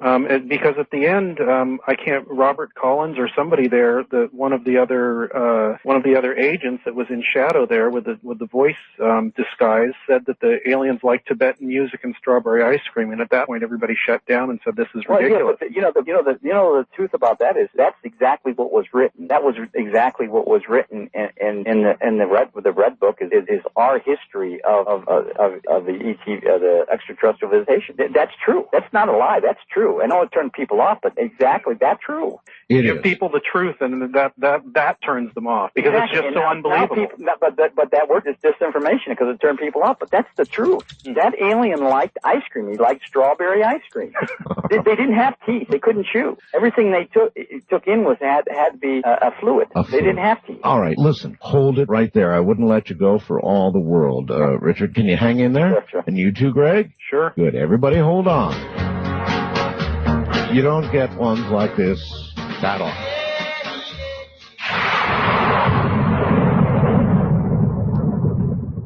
Rick, all the way down in Florida, would like me to ask the why question. He says the why question is, why is the government still holding back all this alien UFO info? Either one of you want to try to answer that? Well, I'm going to say that I think that they know what's going on, and they probably don't quite know what to do with it. Well, what do you think, Rick? Yeah, a lot of the information is to protect the technology. There's some things that we got from them, from our visitors, that we're trying to perfect, and that has to be safeguarded, and I agree with that. But I don't agree that just the mere fact that we were visited should be held up. So that Rick in Florida, I agree that some of that should be released. But in that area, Richard, how do you get a little pregnant? I mean, I know. Well, if the government would have done what they should have done back in the 50s by the slow release of the information and conditioning the public, we wouldn't have that problem today. But they didn't do that. Why not?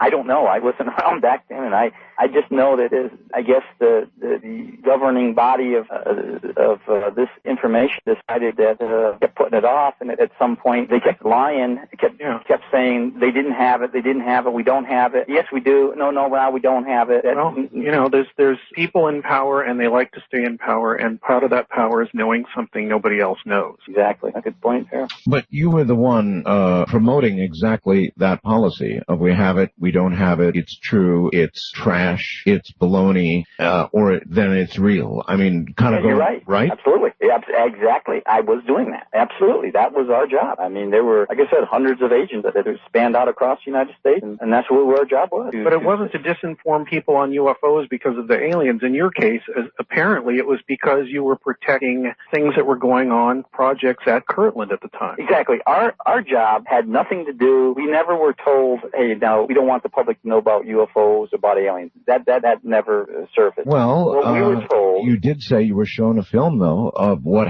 actually happened at Roswell, and had to sign a form that, sign your life away. Well, it just wasn't Roswell. It was our history, United States history of involvement with the ETV. And let me tell you something. There was one of your guests one time, some years ago. I don't know exactly how long ago I was listening to it. That got it right. If you look at government, which are still classified, most of the government documents, they don't refer to this as UFOs or some of the other things that you're reading today. The official government terminology was ETV, extraterrestrial visitation. Linda Howell got it right, and there was one other guest on your show a couple years ago that got it right. That's people go in and look for documents under ETV, they might get something, or they will still be classified. You might want to. I'm sure there's going to be the million people listening to the show. If you go out there and try to get something ETV, it was referred to as extraterrestrial visitation. It wasn't referred to UFOs.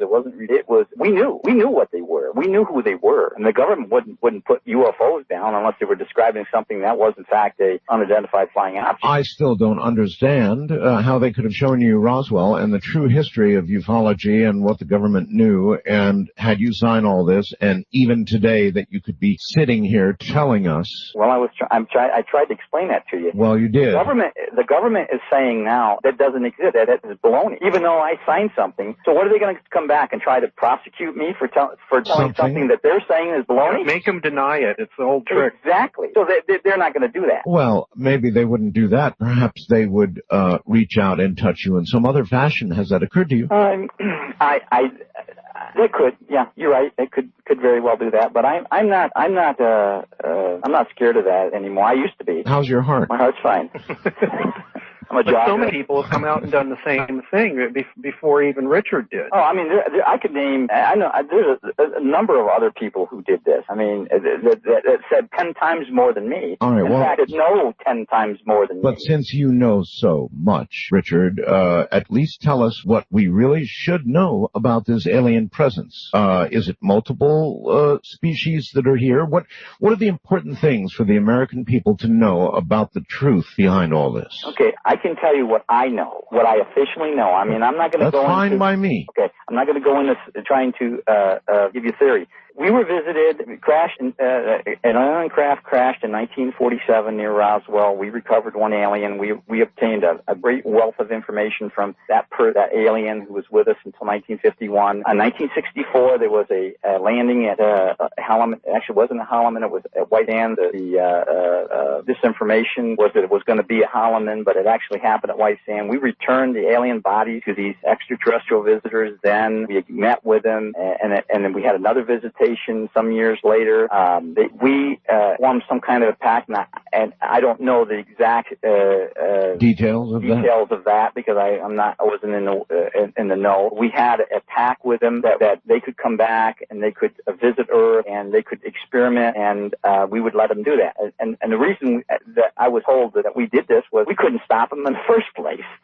I mean, if they come all this distance in a short period of time, they had technology that we couldn't understand. We were afraid of them. Basically. But still, you're telling me that you're charging our government made a deal with aliens to come down and occasionally grab specimens and slice and dice as they will. No, I didn't say that. Well, no. Really, I don't know anything about them providing any type of our government providing permission or giving permission to any visitors visitors, extraterrestrial visitors to do that. No, nothing like that. But that's what goes on, though. I mean, people are abducted, people are inevitably in some way sexually accosted, or probed, or shot, or, given a shot, or given what, God knows what. I mean, those things are what are reported, Richard. Right, reported. Now, I tell you one thing. In my 8 years or something in OSI in that particular program with clearances, I never read one bit of information about abductions, not one, in an official government document. Now, I heard a lot from other people. I'm not a believer. I mean, I'm not a strong believer that the aliens are abducting us. I'm not a believer. You did say though that our government came to an agreement with them that included that they could come and look at Earth and fly around Earth. I guess I don't know what the. I think what he said was experiments, and that's what. Yes, you did say experiments. Experiments, yeah, like and that's what set me off. I don't mean with human beings because I never read the document. All I read was that the United States government had an agreement with the extraterrestrial visitors that they could, we would allow them to visit Earth, and research or whatever. I can't remember the exact wording. That's it. That's all I read. I don't know anything else about it. All right. Was that one of the things you told to Paul Bennewitz? Because he was under the impression, after talking to you and other people in OSI, that we had exchanged abduction rights for technology. No, not abductions. No, I never had anything to do with abduction except for 2 cases, and one of the cases was an absolute hoax. The other one was inconclusive. But I never had anything to do with that. I was never briefed in any. Maybe it did happen, and maybe we did know about it, but I wasn't briefed into it. I had no knowledge of it. Mm-hmm. Well, again, so we've been. Craft has crashed. We had possession of an alien being. Do you know anything at all about what we learned, or what came of it? In other words, it's kind of back to the question of what should the American public know that we know? They call them Ebens. The Eben we had in captivity, and I say captivity because that's actually the way it was phrased in a document. Captivity, he wasn't allowed to leave. He provided us with a book. It was referred to as a yellow book, and in this book, which wasn't actually a book, it was kind of a transparent piece of slab that when you looked at it and studied it, wording, English wording, but it's ironic because if you knew Russian, if you were looking at it, then Russian words would come out. I mean, I don't understand it, but in there it gave the full history of what they knew about the universe and about our solar system and about other life, intelligent life around the universe. And they provided us with information about other creatures, other aliens who had visited Earth or in the past. Okay, that's a gigantic general piece of information you just gave me. Do you know any of the details of that? I mean, to know what it's all about is what it's all about. I mean, those are, almost the godlike questions. Do you know any of the answers? No, I don't. All I know is what I had access to the yellow book for about 5 minutes, and in 5 minutes I couldn't get much information out of it. But there's been others who have been on your program and who have written books about it who were right on the money. And in fact, there's one person, I don't recall their name. They live, I think, in New Hampshire, Vermont or something, who was a former intelligence officer who claimed to have had access. And he gave a lecture somewhere some years ago about it. And he was right on the money as far as I know. But there's others out there that know a heck of a lot more about it than I do. What I didn't know and what somebody told me was about the different races of aliens. And what do you know? What do you know about that? Well, I didn't know anything then. In fact, the person who told me was Linda Howell. She got that information from a high-level source within the CIA, and I verified it with some other people. I didn't even know it. Boy, you are so full of information, Richard. I've got to ask this. I guess I did earlier, but I've got to ask again, Richard. You were a disinformation specialist. How in God's name am I supposed to understand? I'm hearing the truth from you now. Well, I would have no reason whatsoever. If I wanted to disinform you, Art, what I would do was try to convince you that the extraterrestrial visitation was baloney, that everything that you ever heard was wrong. I can't do that because it's not true. I wouldn't do it. I have no reason now, after all these years, to do it. I wasn't proud of what I did. I mean, I did a job. I'm not proud of what I did then. I'm really not. I'm somewhat embarrassed at times about but what I did. But maybe you're proud of what you're doing now. Well, I don't know. I'm truthful now. I'm for it with now. I mean, I'm open now than more so than I ever was in the past. What do you think, Greg? Should he be believed now? You know what? When people when they tell you these facts or stories or whatever they are, you have to go and check other places, talk to other people, see who repeats these stories, how long the stories hold up. That's how you get through disinformation. You can't just listen to it and then accept it and then go off with it. You have to sit with it for many years sometimes to figure out if something's true or not. A lot of the things that Rick is saying have been verified by other people. Now, you and I and probably most of the people listening have never seen, an alien or never seen this book or the crystal that they talked about that people would look into, any of this stuff. So you have to suspend your disbelief up to the, as far as to the edge as you want to, and think of it probably more as a mental exercise before it's proven unequivocally to you, like it has been to Whitley Strieber and maybe Bob Dean and other researchers like that.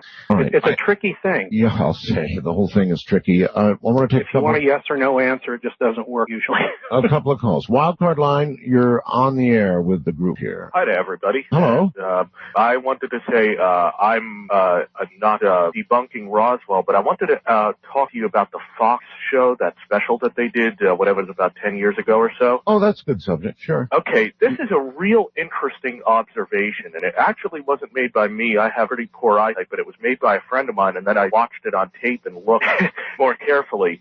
Nobody, I don't think, has ever brought this up, and I'm real curious. What do you guys have to say about it? You're talking about the autopsy, right? Right, the alien autopsy. Right. Okay. Okay, I'm a big buff of old telephones.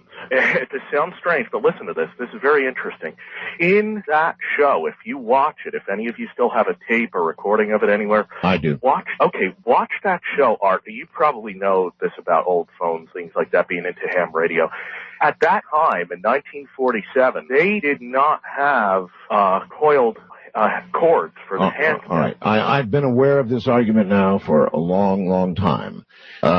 Richard, do you have anything you want to say about the alien autopsy? Do you have any knowledge of that? I think it was a hoax. I didn't believe it. You think it was a hoax? Yeah, I don't know anything firsthand, though. Why do you think it was a hoax, and who do you think put that film out or released it? I don't know. I don't know. I watched that a number of times. In fact, I've watched it with a couple of people who are still within the government, or at least then was still in the government, the 70, whatever. All right, so your information about it is not firsthand. No, you're just like the rest of us, unsure about that question, right? Right. I don't have any firsthand knowledge. Yeah, good enough. West of the Rockies, you're on the air with the group. Hello. Thank you, Mr. Bill. I appreciate the opportunity. Sure, where are you? I'm Scott, Orange County, California. Okay, Greg and Richard are listening. Okay, Richard, I admire Mr. Bill and this radio format because he seeks the truth, okay? You, sir, are on the other side of the coin. You are a liar and a thief. You've stolen Paul's life and ruined it. You are a mindless, soulless drone. And as long as the government keeps employing these mindless, soulless drones, it will continue to have these conspiracies. That was mindless,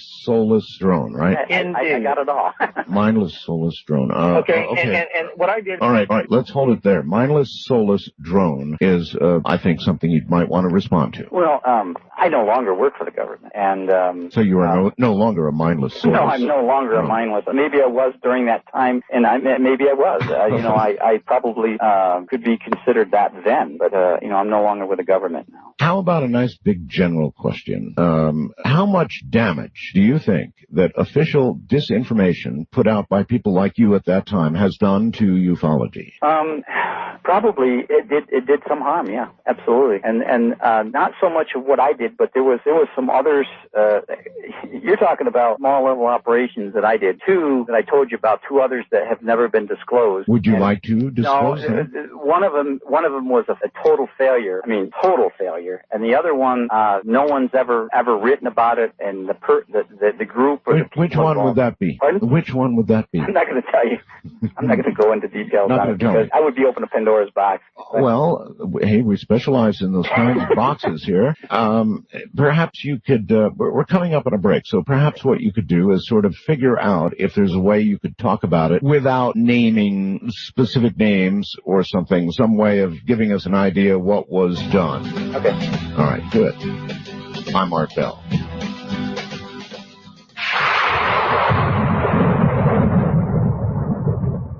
Once again, Richard Doty and Greg Bishop, and I've got a question from Philip in Hampton, Virginia.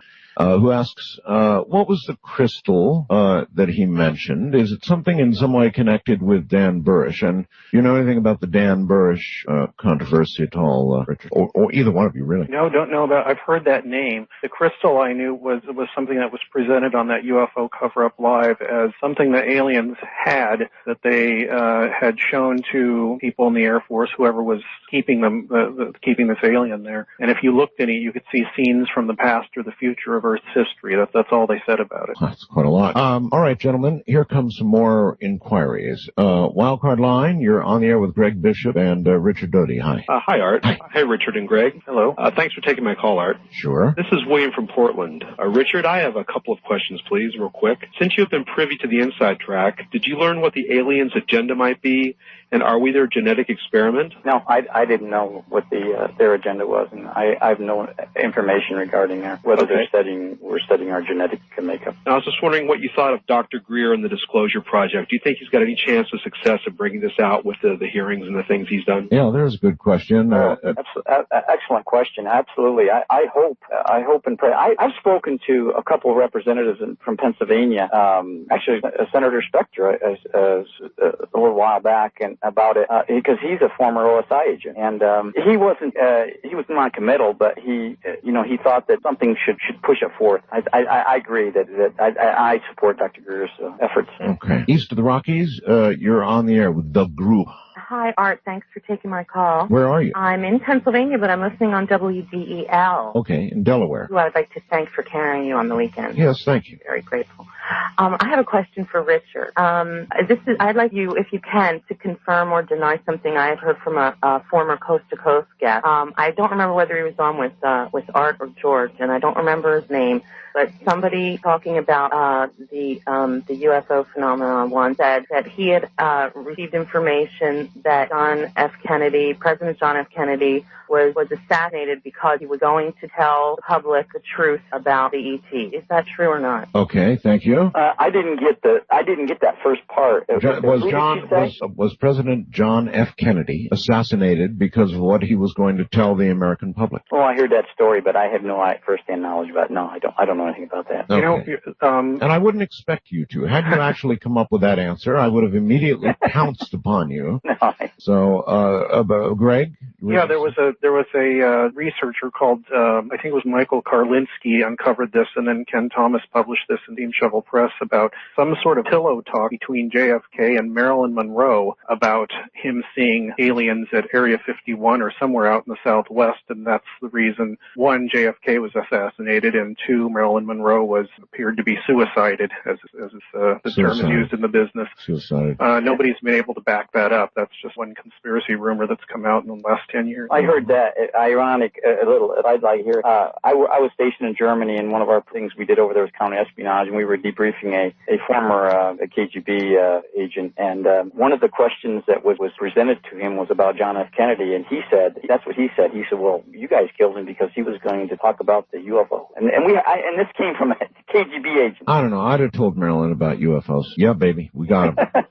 We got him. Want to see one? I probably would have too. Well, west of the Rockies, you're on the air. Hi, good evening, Art. Thanks for taking my call. It is quite an evening, yes. Yes, it is a keystone, if it's believable. I'm not really too knowledgeable in this area, but I've been paying real close attention. And Richard, Art specifically asked you about the film of Roswell, and you specifically answered that you saw Roswell, and then you backlit on that. And you've done that a couple of times. So In what way did he backslide? Well, he said no, he didn't really see Roswell. He saw information and things that were happening with regard on photographic film. All right, fine, let's pin him down. How about it, Richard? You saw Roswell or you didn't see Roswell? This is what I was trying to tell you. The film was a briefing film. It contained a number of items pertaining to ETV, extraterrestrial visitation. And it showed a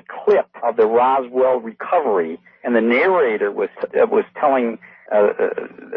saying that this was from Roswell, New Mexico, 1947, the recovery operation. So I didn't see the whole entire film. I saw that clip on this briefing film. But that was enough. In other words, you saw one of these creatures well enough to describe it to us a little while ago, right? Yep. Well, that was the second. I mean, that part. I mean, it showed the recovery, and then it showed this creature where I don't know where it was, either some hidden facility in New Mexico or in Los Alamos, because he was at both locations. But it showed this creature. It filmed this creature, saying this is one that got out of the craft, that lived. So that was part of this briefing film. All right. You're on the air with the gathered group. Hello and good morning. Good morning, gentlemen. Where are you? You're going to have to speak up real loud. You're not. Good morning, gentlemen. Sorry, I got cancer in the throat, so I'm sorry. I'm sorry to hear that. What's your first name? My name is Mark. And what question do you have, Mark? It's not really a question. I have been seeing UFOs all my life, and I joined the Navy, and I actually seen one 134 feet away from my battleship. Okay, but we're not taking UFO reports. How does this relate to these? This relates because my commanding officer worked out at Oswald, and he says that he can confirm there was UFOs. But my question to you, what is the color? He was telling us they were green, and he said they were gray. What color was they? All right. What color were they? I didn't catch all that. Something about the color of UFOs. I don't know. It was kind of. I think he was trying to figure out what color the aliens were, because his commanding officer in the Navy. The craft themselves. Were they? Okay. Yeah, he was talking about the craft. I don't know why. It was like it was a test or something. Oh. He was testing you, Richard. Oh, okay. See if you had knowledge of what color these things were. I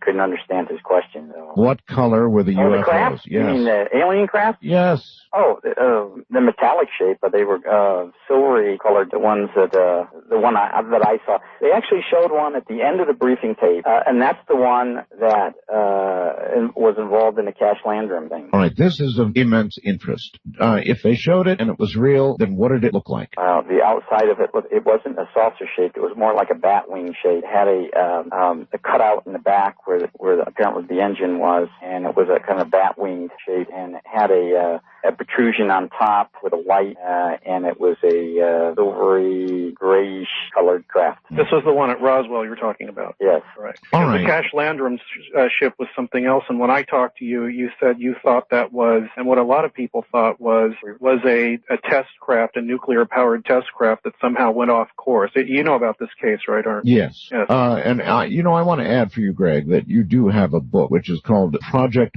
Beta, and Project Beta is the story of what happened to Paul Bennewitz. Yes. In fact, most of the things we've been talking about tonight, except for a few exclusives from Richard here, are in the book. Probably about 90% of what we've been talking about are things that Richard told me when we had our talks when I was writing the book. Yeah, I've got a feeling we heard quite a few new things this morning. At least a couple. Yeah, at least a couple. Wildcard Line, you're on the air with the group. Hello. Hi, how you doing? Okay, sir. Where are you? I'm Tom from New York. All right, Tom. A question? Well, kind of not a question, more of a comment. I think the problem is that with people like Greg and anyone else who is searching for something in life, sometimes the obvious is just the obvious, whether it be aliens or not aliens, whether it be technology or whatever it's coming from. And I think that when you so badly want to believe something, that sometimes you want to believe disinformation or believe the obvious facts. Absolutely. And I think that's the problem sometimes. Whether there be aliens or not, it's just you have to be open-minded and be willing to accept and be able to tell the truth from not the truth. That's why disinformation works. Yeah. It does work, doesn't it? Very well. Yeah. Well, that's the point I was trying to make in the book, and people have said, does this mean that the UFOs are completely a product of everything we know is completely a product of the government? Well, here's one problem. Never said any such thing. Yeah, but here's the problem, Greg, and Richard too, for that matter. If you're in a courtroom and you're being accused of something by somebody, and your lawyer is really good and proves that one of the witnesses against you is a damn liar, then even though what they lied about has nothing to do with, necessarily what you've done or accused of, even if it's true, it's discarded by the jury. Once a liar, never trusted again, ever. Exactly. But this is not a court, and disinformation works in ways that are not suited for our system of justice. Let me say something about this. One of the things we did in the disinformation area was in counterespionage. where we recruited a person and we sent that person into meet a Soviet agent, and we controlled him, and we fed him disinformation. We fed that our guy phony information to give to the Soviets. Yeah, well, so now the Soviets. Now everybody's going to say, well, that's good in disinformation. That's great right. disinformation. That's right. That's right. When it involves people like Linda Moulton Howe and I guess Paul Bennewitz and a lot of other people that have been fed, American citizens that have been fed this disinformation, it does go down as well. Yeah, I agree with you 100%. I wasn't proud, like I said, I wasn't proud of doing it. And on the other hand, everybody understands the need for national security, and it may be that the need is just as great here as it is in giving the Soviet Union disinformation. I'm just telling you how things go down PR-wise. East of the Rockies, you're on the air with Greg Bishop, Richard Doty, and Art Bell. Hi, my name is Tom. Yes, Tom. I live in Northwest New Jersey. Okay. And in 1981, I did hold a top secret clearance, and I just wanted to tell you that some of the things that he is saying is true. Yeah, I mean, you're not the first person to call me, either publicly here or privately, and say what you're hearing is true. Yes, I just want to let you know that some of the things that he is saying is true. Okay. All right. As I mentioned, Ed Dames called. Richard said the same thing. Yeah, I know it. That these things are done, these lies are dispensed, and it's in the name of real, honest-to-God, national security projects. Yeah, well, I pointed this out in the book that there were assets in Russia who were sending this information back, and if they found out that somebody over here was getting that information and using it on these satellites through Paul Bennewitz or anybody else, these people would have been, imprisoned or killed or whatever. And they figured, I think Richard can comment on this, that they figured that the one person getting paranoid and going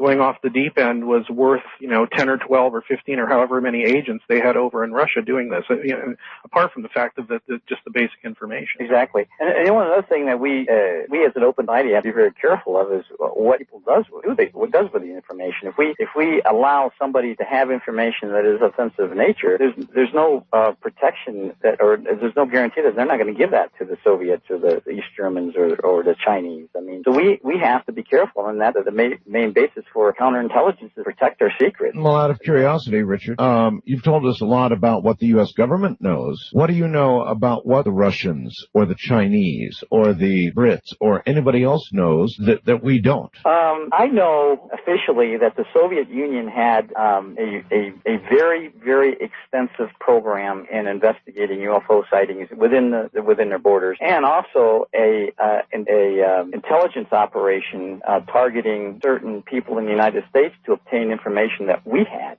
One of the interesting points, we ran counter-espionage operations in Europe. We sent our spies in and let them think, the Soviets think that these guys were theirs, but actually almost every one of our spies would come back and say, hey, this guy wants to know about what I know about UFOs or what we have about UFOs. I mean, they would target our people and ask questions, and that was something that showed us they still had a lot of interest. And this was in the 80s. Got it. All right.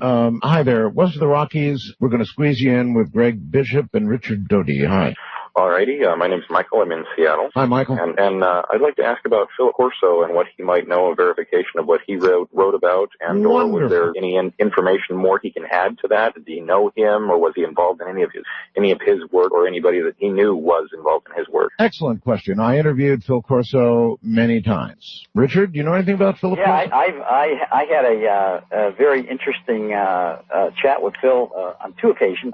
One in Los Alamos, New Mexico, and one in Washington, D.C., where we spoke quite openly, and he filled me in a lot of things that I never knew, because, of course, he was around in the early days, and he verified a lot of things personally between him and I that I'm saying tonight about Ralph. Now, I didn't know about the crate and some of these things that he knew about, but again, I wasn't around then. So Phil Corso was not in your line of work? No, he was not in my line of work. No. It's funny. I've always wondered about Phil. Well, so have I, but he told an extremely detailed, very convincing story. And he seemed very sincere. Yeah. That's right. Yeah. But then again, yes, somebody would have to be good at what they do. So it's a question that I guess had to be asked. But you're saying, Richard, that he was a real McCoy. Yeah, he was a real McCoy. Mm-hmm. All right. We're about to have to end this program. So I need to ask you if there's anything else that you've been holding back. I mean, there was that operation, for example, you were going to tell us a little bit about. I was going to tell you that Well, basically, one of the operations that was successful involved airlines in Nevada that flew people to a certain location. Oh. From one place to another. I know that was about an that operation. airline, yes. And the second one was Ash Landrum, which I know. Wait a minute. I know about that airline operation. Oh, you do? Yes, I do. But I don't know what you did with regard to that. Well, I'm not going to go into details on that. It's kind of a long drag. I couldn't do it within a minute. So, but anyways, you know about it. Somebody else mentioned it on one of your programs. All right. Richard Doty, thank you very, very much for being with us tonight. It was a shock and a surprise brought to me by Greg Bishop. Greg, thank you. And your book is on sale where? At Amazon.com, and it's just about any bookstore you'd care to go to. Project Beta is the title. Project Beta. Gentlemen, thank you and good night. Good night, Art. You can also find that book on Kindle Unlimited. It's for free if you have Kindle Unlimited. It's really good. Project Beta. Mean Girls, what do you got? Well, one, I can definitely see why Doty was so captivating to people back then and had them scratching their own heads. It's easier to say now that you can discount everything he says, depending on which side of the aisle you stand in. Sorry, I'm like in the middle of a fever, so. Yeah, he's very captivating. He's got a quality that makes you want to believe him. But then he says something like, with Linda Moulton Howell, how it was twofold. They wanted her to get off the UFO subject, which, I don't think it's true, considering what they did to her. Basically walk her into a room in an Air Force base and, give her these documents that like basically tell her the entire story, that we're somebody's genetic plaything and all these like cover-ups and whatnot. Basically have her go down this rabbit hole, like believing even more and telling everybody. I mean, everybody. If I could just read, something from Project Beta real quick. I'm looking for it. Yeah, here we go. So Doty pulled an envelope from her drawer, got several sheets, handed them to Howe. My superiors have asked me to show this to you. You can read these and ask me questions, but you can't take any notes. The top page was titled Briefing Paper for the President of the United States. I think those are the Carter briefings. It mentions crashes of silver discs, alien bodies, extraterrestrial biological entities, blah, blah, blah. Doty asked her to move from the chair that she was in to a large green one in the middle of the room. Eyes can see through windows. So they were watching her read this as she was like, she thought she was getting the secrets to everything. And then she went on and basically blabbed all of that to every UFO convention, conference that she can find. So no, I don't think that they were trying to get her away from the topic. I think that's a pretty big lie that he said there. And I wonder why. Does Rick Doty want to come out of the anonymous section and answer that question? Anybody? It's Rick, also worth noting they're pretty tight now. No? And they're both they've been on Gaia a couple of times and they consider themselves colleagues. And Linda Moulton Howell at one point too, when confronted with the fact that she was given a lot of misinformation, I forget what, I have it documented somewhere, but she responded with, no, that's not true. Like she refused to believe it on some level. So, I mean, the fact that, he's covering for her and they're still tight and he's trying to spin it like, oh yeah, we're just trying to get them away from UFOs because they're doing such a good job. I don't buy it. I think there may have been two things going on. One explanation that Doty has given for showing, Linda Howell the so-called Carter briefing document was that they had figured out that she had a high-level source, I think at the DIA, and they wanted to see if they could trace it back and see if they could find out who her source was there. Then when she was working on the HBO special, the UFO special, they kept promising her things, footage and interview with an alien and all this stuff. And she was really being led around by that, and they kept stringing her along until finally HBO canceled the contract. That's exactly what happened with the Holloman stuff, except they still made that documentary, right? Yeah, but they didn't have the footage that they were originally promised. It never materialized. Yeah, exactly. Like it's like they were promised this big footage, and actually they shot a lot of B footage around Holloman, expecting that, and then they pulled it. But like when he was talking about Roswell too, like he seemed to have been tripped up a bit. Well, did you see this video? No. Was it that video? No. It was actually a briefing video. When at first he didn't say it, he didn't introduce it like that. He didn't say I saw a briefing on it. I saw the actual footage. I saw the actual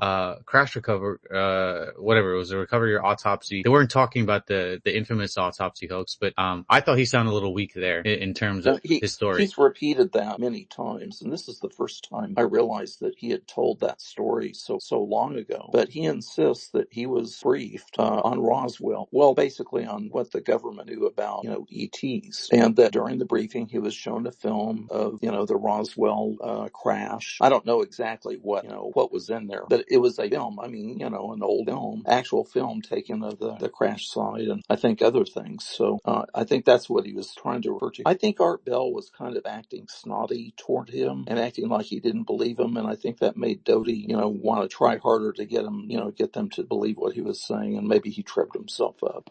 Could be. I mean, there's three logical scenarios here, right? One is, some people will say, hey, he's telling the truth. Some people will say, no, this is all still part of the same disinformation campaign. Or, what if he really was shown that video and he was being Bennewitz himself? Just how deep does this go? But there's no proof for any of that. So these are just all speculative theories. Well, Doty says, and that none of this is verified, but what he says is that, he was naturally shocked when he received that briefing, and when he went back to the office, I think his boss asked him, about how he felt about it, and his boss confirmed to him that it was real. So I think as far as I can tell, he doesn't have any reason to believe that he was being disinformed. Well, I just wonder though, why would an AFOSI agent that's not really that high up on, the totem pole, why would he be briefed with this video on the core secrets of the United States government? Well, like he said, one possible explanation is that for him to run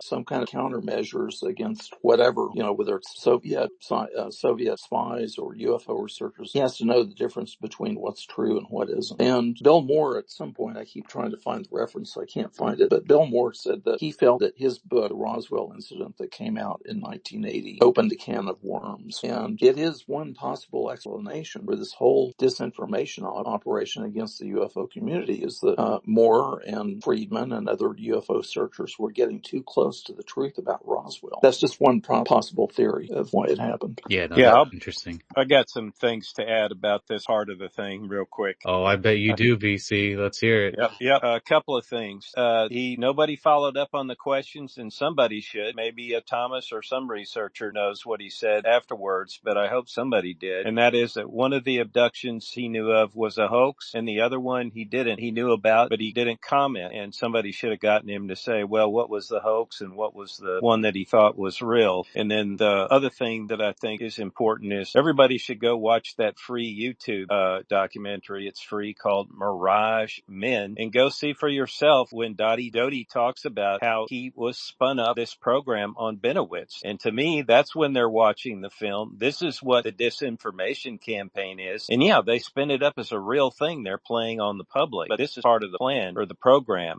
It doesn't matter whether it's true or not. That's what they're going to present it as. So I don't consider it truth or not. I just consider that's the plan they targeted, and they're going to use whether it's a lie or true or not. They don't care. They're just going to push it out there. So that's the way I read that thing. The other thing that I found absolutely fascinating is that he said he didn't know what the alien agenda was any more than anybody else, basically, in this interview. I don't know his exact words, but they were trying to get him to say, well, what's the future plans or whatever with this? And he doesn't know. He says, I don't have any idea what it is, or something to that effect. And then look how he goes on in the decades since, expanding and expanding and expanding on all these alien agendas. But then he denies knowing anything about it. So how did he acquire that new information, being out of the government for who knows how many years in 1995 by then and since then? It's just fiction, in my opinion, making up stuff in the community, which he's been found out anyway with the IP addresses and Serpo. And then the other thing too is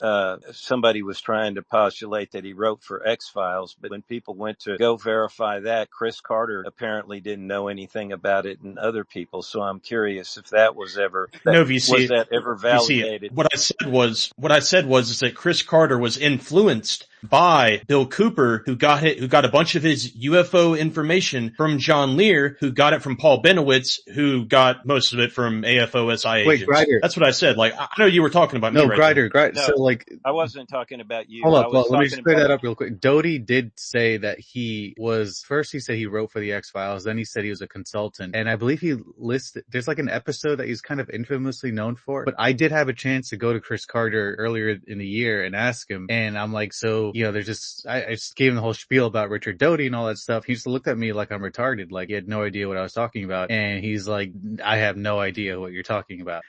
So I don't know if that's like an answer he gives, or maybe you could postulate that Doty was like I don't know, like maybe he knew one of the writers. I don't know how far removed he's going to make himself now. But as far as I know, he had no direct involvement with that production. Yeah. And that's just you should have asked him about Falcon though. He probably just knew him as Falcon. Dude, I mean, maybe, but the way he looked at me after I asked that question, like that was it. That was my one shot. This is Doty's reputation. It was a joke. I'm sorry. Yeah, Doty conflates everything. He makes stuff up. That's what I'm getting at. So this is another example of it. So anyway, just note that he said he didn't know any more about the agendas. And then, like I said, it's all been expanded on those two examples, like influencing X-Files, and nobody knows what the hell he's talking about, and then the Servo stuff. So there you go.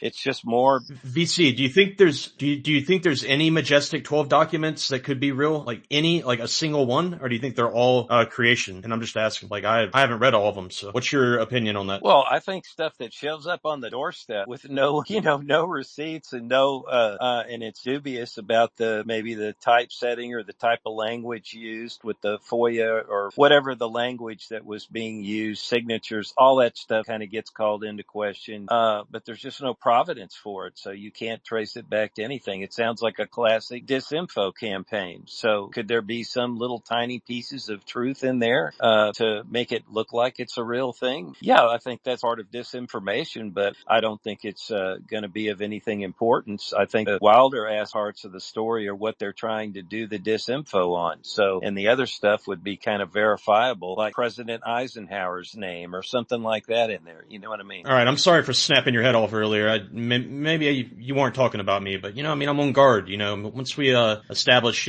some history of like not attacking each other, I'll let my guard down. But I apologize for that. Kent, or no, excuse me, Ricky, and then Kent. Yeah, Ricky, what's up? All right, Kent. I'll trust Stanton Friedman's judgment of the situation. Stanton was a nuclear physicist, great researcher. He verified that the MJ-12 documents were largely correct. They were largely real. If you have a look at the typing analysis of the drop letters in the typing in the documents, the seal that was used to verify the documents and the age of the documents, it all correlated with them being real. So, I know VC's an expert on everything that he can't explain, but no, the MJ-12 documents are pretty kosher. I don't know about that. I don't think that is accurate. Well, I mean, I'll take Stanton's word. I'll trust a nuclear physicist. Yeah, he trusts Bob Lazar, hook, line, and sinker guy. So there you go. He absolutely believes Bob Lazar. There you go. Oh, by the way, and actually on that note, I'll be going on Lou Reviews tomorrow. Lou Reviews, everybody's favorite neighborhood podcast, and I think he's a great interviewer. Like that's one thing you can say about Lou. Lou Reviews knows how to interview somebody, and we're going to talk about my Bob Lazar theory. So I would love for Kent, maybe can hit me up in the DMs tomorrow and let me know what you think. Maybe in the chat tomorrow, tell me how right or how wrong I am. But I've got a original collection of research that has never been, as far as I know, has never been discussed before, and I think it sheds light on the Bob Lazar story. It sheds a new angle of light, if that makes sense. I don't know. Hell, I'm not a poet. You know what I'm saying? It's something new. So that's my way of advertising. That's the only thing I got to really push. So yeah, Grider, just on that, anything that you say is new from that info, because I think I know what you're talking about. Please tell us why that couldn't have been gotten from some Popular Mechanics, Scientific American, the table of elements. You know what I'm getting at? All this kind of just basic. Somebody that knows how to read science papers and stuff. A geek, a science geek who loves to go out to Area 51 and drink with, John Lear and Bigelow and, party like hell, nap and all that. I'm just trying to get what's the new information that he couldn't have got from anywhere else, if you know what I'm getting at. That's all I was trying to say the other night when what happened. So there you go. Yeah, VC, I'm technically, I guess this would be what's called a debunk. So like I'm not what I'm putting for just tune in tomorrow. All right. We're talking about Doty right now. Ricky, are you there now? Are you back? If not, Carlos? Yeah, I'm here. Nothing. We're just talking about Doty. Yeah, we're just talking about Doty. Yeah, we were talking about the Majestic 12 documents, Ricky, and then talking about Doty. Do you have any comments? I don't think Ricky can hear me. Can someone tell Ricky that he needs to recycle? He's a listener on my end. Okay, Carlos, what's up? Glitching, mate. It says he's a speaker on mine. When was the last time y'all updated the app? Carlos, what's up? Not much. I don't trust Rick Doty. And I don't know why anyone one would. But I know some people, like John Strader, who I think is a great guy, he trusts him, which confuses me. Okay, we're talking about, like, we're keeping it to history, right? Not talking about, Okay, no, people in the I community gotcha. right now. Yeah, I guess I don't have anything else to add. What do you think about the Majestic 12 documents? If you had to give it a thumbs up or thumbs down, or a halfway? Did Doty? Maybe a side thumb. I don't know. Did Doty push the MJ-12 things very much? I don't recall him being a big role in it. Maybe I'm mistaken. I thought that was more like Bill Moore and stuff like that. That's a good question, VC. So it's a good question. Yeah. UFO meme face, what do you think? Nobody else has got their hand up. What do you think? Is there something we should touch on? Or no, I mean, I don't think in closing, I guess. I don't think he was pushing the MJ-12 stuff, when it was coming out. I mean, he had people doing it for him, if that would be the case, right? I do know, like, I want to look into MJ-12 a lot more. I know Kevin Randall, I believe, has a book on it. There's also, Thomas Whitmore. Well, yeah, we have the resident expert right here, Thomas Whitmore, on the panel. If he wants to go into a little bit of MJ-12. I do just want to bring up that, like, look, I know he sounds very believable. We're talking about Doty here, but, like, it's a shame we can't play Stephen Broadbent's interview about how they basically caught Doty spreading the Serpo documents in 2005, 2006.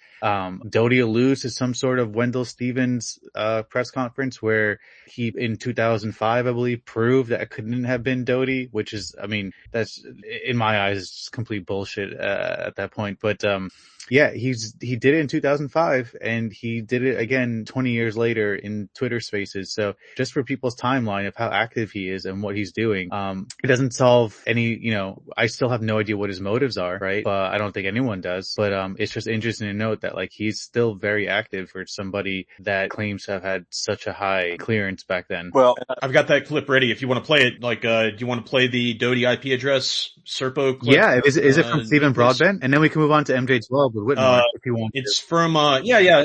Oh yeah, absolutely. Like maybe that'll be like after this we can kind of do a kind of do a a prologue? Yeah, that's the word. A prologue for like next week's, Sunday space where we'll get really into starting or dive into the MH. Oh God, I'm out, bro. I'm out. Oh God, I know. I'm traumatized, like MH, it's still in the back of my head, it's like, anyways, let's, while I'm getting this fired up, VC, you got like a 20-second comment while I'm getting this clip ready? Yeah, I was just going to say, when they brought up, his thing about Serpo recently, I just heard the recording. I wasn't, in the space to ask questions, but I noticed it got his ire up, and he really turned to kind of a nasty tone, or like he was getting a little upset or even perturbed or exasperated that this was coming up again, questioning him, like he's like he can't shake loose of it. But that they got him red-handed, man. And I heard that stuff come out when it did, when they caught him. That was really the beginnings of the internet. People didn't know this kind of metadata and stuff being passed on, so he didn't know what he was doing, and some techie guys caught him. I think he definitely learned a lesson, man. There we go. What's interesting to note, I guess I don't know if I can hear anyone, no one's talking, but Doty was on Yeah, sorry, I just got the clip fired up. I mean, go for it. Never mind, go for it. No, I mean, just go on. I just wanted, it sounded like you were seeing if anybody could hear you. I was just letting you know that I had the tab muted, but I could hear you just now when I unmuted it. Yeah, there was just like an email chain that Doty was on with Kit Green and Helpitoff where they did discuss the release of this stuff. Because at one point, I think Doty was being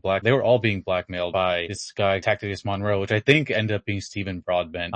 Just went rogue and started going after him. But he found his way into this email chain, and then when you print out like all 40 pages of it, he was discussing it with Putoff and Kate Green, but in a sense that like they were talking about the Serpo itself, not the documents, but the actual event and the science behind it. And it sounds like they had some sort of prior knowledge before the actual release, so maybe they might have caught wind, obviously, from Doty about something like this. But what's really interesting too is that, and I've been saying this, a lot of science in those documents seems to be cutting edge for the time. And it's my belief that, obviously they had a higher team, like a way bigger team behind him, but he also might have been siphoning off research or any sort of like colloquial terms or concepts from Putoff and Green in order to put into that paper. And Kit Green is on record saying that like there's a lot of good science in there, but it basically sounds like disinformation. So it's something to note when talking about this. Here's a list, a preliminary list. it's the best list that I've been able to put together of who was in the aviary. All right.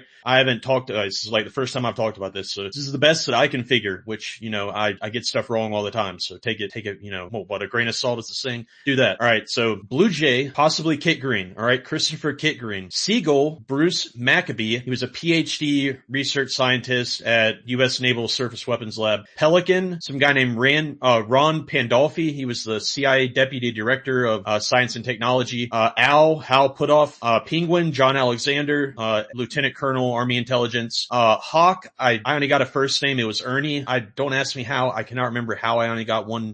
Ernie. That's all that I got. Ernie Kellerstrass. There we go. That sounds right. Condor was Bob Collins. I think Condor Bob Collins. He's the guy that wrote that book where Doty was like a co-author, or at least on the byline. I don't know if that's the right word. It was supposedly, like, if you look up Doty book on Amazon and him as the author, it shows him as a co-author. Yeah, they had a falling out. Anyways, that guy who was I posted I think 2 pages out of the book up in the nest, and it's got the cover and everything for anybody that wants to check it out. I forgot. Oh yeah, it was in reference to the Cash Lundrum, where it has like a drawing of it, and then it has what Doty said about it. It's up in the nest. And Bob Collins was a special agent for Air Force OSI, engaged in, the UFO related operations in the 1980s. He also reportedly appeared in that, Cover Up Live documentary. Falcon, everybody thinks is most likely Doty. Sparrow has also been reported to be Doty. And then Partridge, maybe Jacques Vallée, and that's all I got. And then of course there was Chicken Little, there was a Raven, and there was also a Chickadee.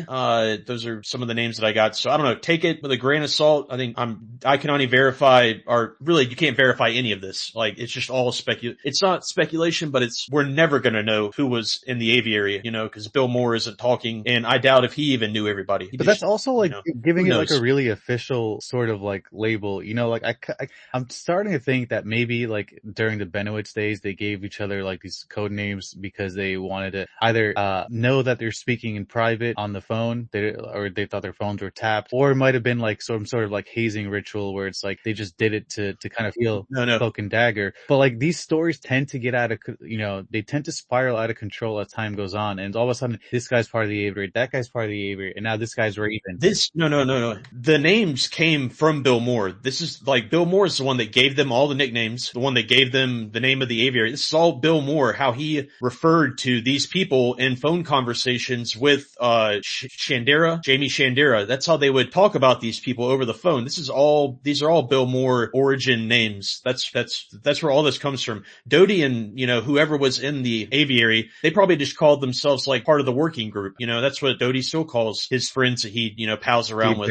We're a part of the advanced working group. Yeah, this is all Bill Moore's nicknames. So when I say the aviary and I'm talking about nicknames, it's just according to Bill Moore. The idea is that Bill Moore gave each individual one of these nicknames, and this is where, it's not that, I doubt that they even knew that they had nicknames, like Pelican and, Seagull. It's like, this is all, but the point is that there was still supposed to be an individual behind these nicknames, if we take Bill Moore, for his word. So, I don't know. I mean, it seems a bit fantastical, Jacques Vallée, like, I don't know. Yeah, well, do you know Greg Bishop? He knows, still has contact with Bill Moore. So, Greg Bishop, you go over to his website, Radio Misterioso, and he talks a lot about Bill Moore. And I think it wasn't too long ago that he mentioned that he hadn't talked to him, but maybe in the last year or two. So, Greg Bishop can verify a shit ton of stuff. I mean, he goes, he was heavily involved in that period, and he personally knows Bill Moore. I'm pretty sure. I mean, if anybody knows, if anybody knows Greg Bishop, can put in a word for us, we would love to have him as a guest, obviously on the space. That would be awesome. Kent, what's up? Yeah, I don't know. There's a lot of talk about these groups in the background, but at the end of the day, how do we even know who these groups consist of if we don't get some of this stuff out in the fray? If Doty's saying that he's part of this group, then what are their goals? What's their manifesto, and what are they doing about disclosure out to the public? Doty was talking weeks ago, and I like him. I like Rick. I think he's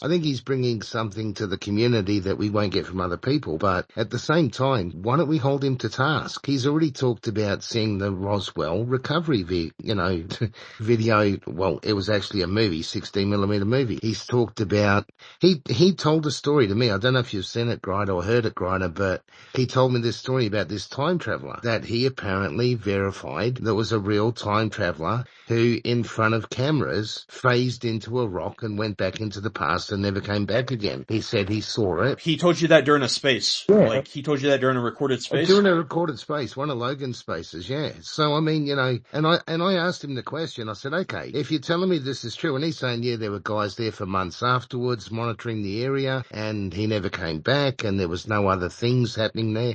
But I said, okay, so would the Gang of Eight have sent this film of this guy phasing into the rock? And he went, oh yeah, okay, make of that what you will, mate. He's, you know, because one of the time travel stuff is one of the things that I don't get into. I don't want to have an opinion on it because there's stuff that indicates there's something there, but I don't think we understand it. But when he's telling you that a story about a guy that they apparently verified was born in the 1800s, popping up in the desert, contacting them, being sponsored by some mystery group in Utah, living in a caravan, and apparently phasing into a rock in front of cameras and being monitored. I mean, if that's true, then there's no doubt that, you know, the Gang of Eight would have seen it and would know about this shit, and he's saying that's all true. All right, Grider, now... I don't think that's true. I don't think that's possible that that's true. All right, I'm going to play the thing it's now. Kent, this will support your point. I guess not really, but it's kind of like I don't know, kind of just play the clip. All right. Oh wait, I'm supposed to play the clip. All right, hold on. It's got some kind of historical provenance. In November of 2005, Project Serpo was sent to my UFO thread list. I received an email from someone. He requested to be anonymous.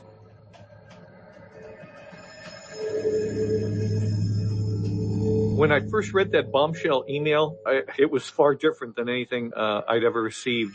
And even though it was a version that was different than what I was familiar with, it had the ring of truth. Somebody within the government would have to be cooperating, because I can tell you that a lot of the information, not all the particular details, but a lot of the information is factual. I believe that it is a disinformation campaign to lead people astray. That said, a good disinformation campaign, a good perception management campaign will always include nuggets of fact and truth. And some of those nuggets of fact and truth should be, if you're going to do it effectively, should be some of the more extreme facts or truths. They brought back thousands of soil samples, samples from the Even civilization, and I believe all these artifacts are now ensconced at Bowling Air Force Base, and photographs too. I'm sorry, guys. I forgot the damn transcript that I have for the movie Mirage Man. I forgot that it's like out of whack on the timestamps. I'm so sorry. Give me like a minute, mean face, and then I'll have the clip ready. I'm just gonna have to go through and find it. Go 5 minutes each way and just kind of. Yeah, that's fine. Sorry that's cool. about that. I totally forgot the transcripts. I gotta send you the interview that Stephen Broadbent did, I think, on Paranormal Podcast, might have been the name, but it's like an hour long, and he goes in depth into just exactly how he got on not only in the email chain, but how he got into Bill Ryan's server and found the fact that Anonymous was Doty, and how they traced the IP, and how technically there was no way to actually spoof what he was sending out through another IP address because of the I forget, it was the computer or something that they were using. I'd have to listen to it again, but all right, I've got it. Cool. You know what? The funny thing, the damnedest thing, at the moment, like it's like 3 seconds after I stopped, is when it starts. Go figure. All right. There's always a possibility that the Serpo story was created for disinformation to present to the Soviets back during the Cold War, and somebody stumbled onto it. That's always that possibility, but I don't think so. It's not a professional job.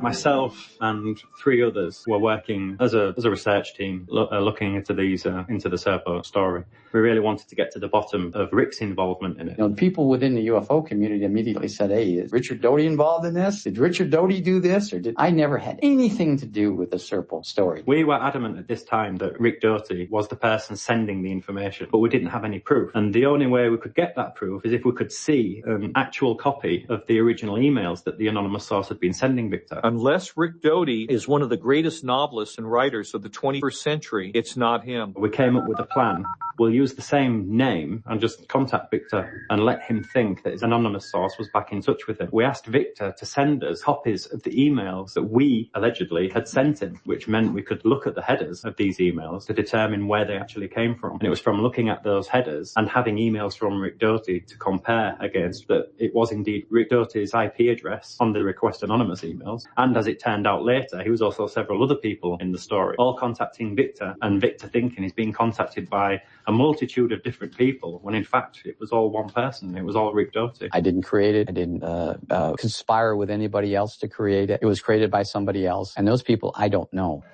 I think there's a strong possibility that Rick Doty is one of the greatest novelists of the 21st century, or at least the team that he was pushing, the team that he was like representing or working with, whatever group created, wrote all this stuff, which I think most of the stuff, that's like my overarching theory, guys. I'm not pushing it on anybody else. I'm not going to try to convince you. And if I find something to the contrary, I'll be the first person to change, I'll change my mind in a heartbeat. But right now, that's kind of my personal theory. I don't think that Meanface agrees with me completely, but I believe, I believe that Rick Doty, for 10 years, he was, basically like a glorified base guard within the Air Force. He was a literal guard. That's all that he did for 10 years. And he had plenty of time to write sci-fi stories, and I believe with Collins and maybe even Bill Moore. I don't know. That's my theory. I believe that I believe it's all a bunch of fuckery personally, but very, very well written. I mean, the guy should get a literary award, but, I don't know. That's my theory, but we're subject to change. Yeah, like I said, it was too scientifically dense for him to have done that. Like, there's no way.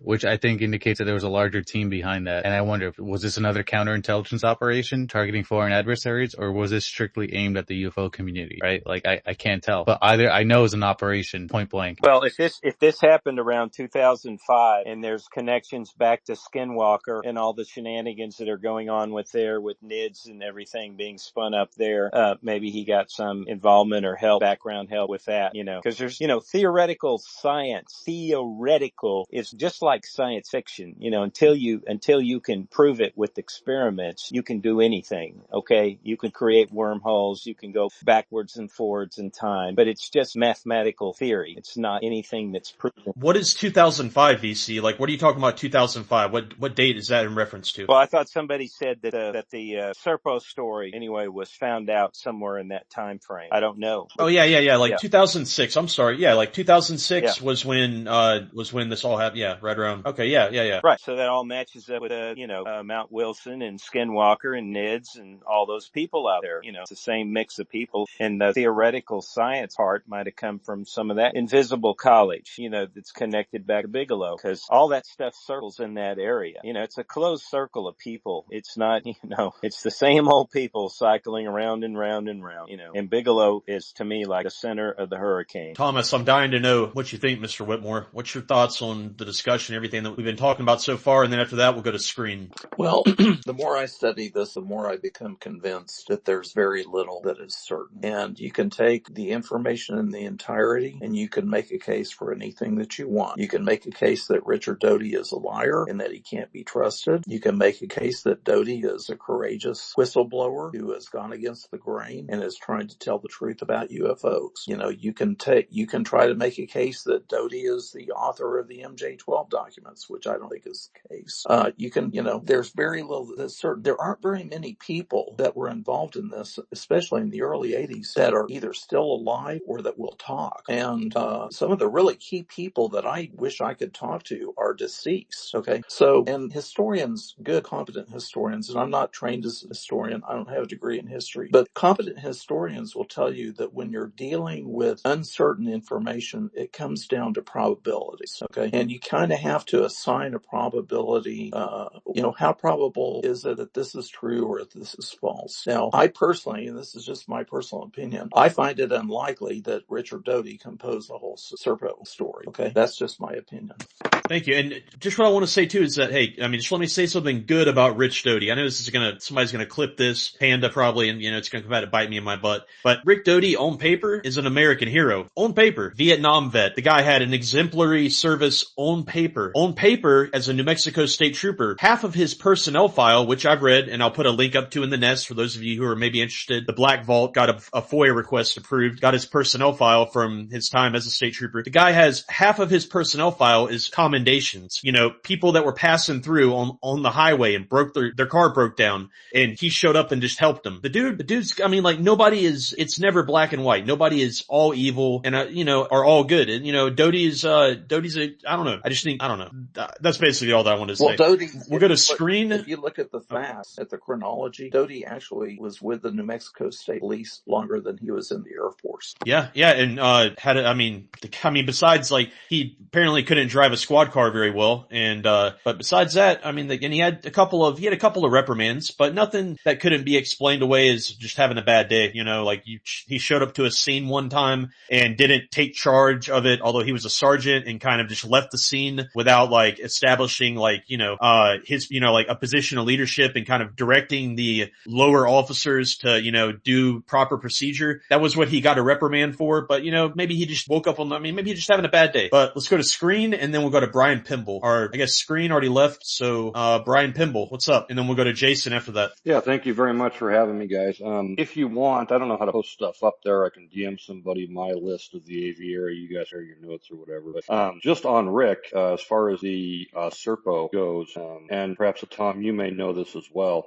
He's relayed a story to some of us too, and I think maybe he's brought it up in the spaces and just very lightly about a meeting that him and Yeager had with General McKeever outside of Phoenix at some point while McKeever was still alive. And apparently, Joseph Yeager is in possession of a bunch of Serpo tapes, and I'm talking stuff that you'd have to spend a lifetime recording on cassette tapes, and they were able to pick out random ones and listen to them. And this is all predominantly McKeever, but a few of the other people that were on the Serpo one, so they could pick a random one, go to a random spot in the tape and listen to it. So that's an interesting one too, and I'd like to have a Rick up here one day to tell that. And then he was able to go to McKeever's house before he died and pretty much verify all that with him. So I just wanted to bring that up too, because I think the Serpo one is an interesting story. I don't think it just comes from Rick. I think there's no way one person could do all that. So there's probably ways to verify it, maybe through General McKeever's family. That would be an interesting tact for an intrepid reporter to go through. But I'd be curious to get your opinion on that, Tom, if you've kind of heard the same thing from Rick before.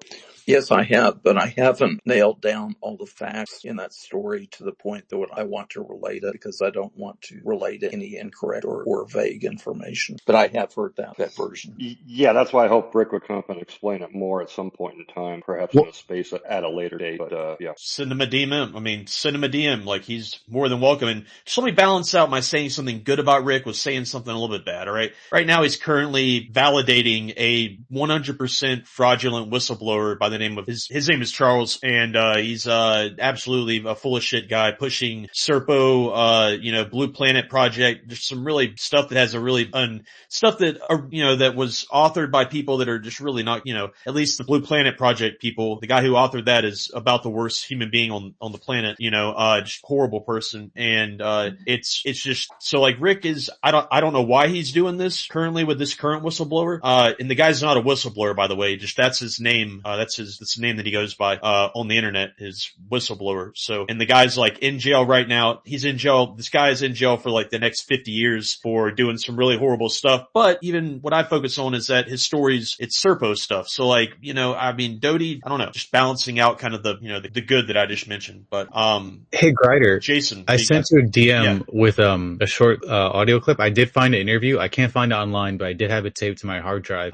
It relates to the Serpo stuff, so if you can play that, that'd be pretty cool. And I would just like to ask Brian, like, how do you reconcile with the fact that Doty was caught leaking it? I'm not saying he wrote it. I'm 100% saying that there was a team behind that and all those documents, but how do you reconcile with the fact that the UFO community ran a counter intel operation and caught him? Yeah, I've got my own theory on that, but I don't think that's for me to talk about. Well, no, I'm interested. Like, what is it? I think we should let Rick speak for himself on that. Oh, okay. And yeah, I mean, I hate when people say I don't have that clip. I hate when people say that to me, but if I've got stuff in confidence, I'm not going to repeat things. Well, the reason I ask is because I've asked Rick about this, and he keeps pointing to this conference, I believe by Wendell Stevens in 2005 or somebody, that did a whole presentation about how it couldn't have been his IP address and blah, blah, blah. But I haven't been able to track it down, and I've asked people, like, do you know know which one he's talking about. I've gotten to that point. Someone like led me down there, but like I can't find a copy of it online anywhere. So, I mean, it's not, I'm just interested in the answer because again, every time he's asked about it, he deflects to this conference where he was absolved of this crime. But in the audio that we're about to listen to, it's pretty, I think it's pretty, case closed on who was leaking those, documents. By the way, that audio clip is not, it's not in my inbox. I sent you a screenshot of what I'm looking at in my inbox if you want to check on it, Meanface. BC, what's up? Yeah, Grider, that's an important point about him recently bringing out whistleblower not a whistleblower. To me, that's a really bad look on his reputation. He's trying to improve it, and all that. Now he's got like two bookends to his career. Bennewitz and now this guy. And that's a really shitty look. So I gotta say that's not on the positive side at all. And I'm just curious, Grider, what YouTube video was he in? The YouTube with the whistleblower that you found. I think it was you that found Doty and this guy somewhere in a YouTube channel. Do you remember which channel that was or anything? I have no idea what you're talking about.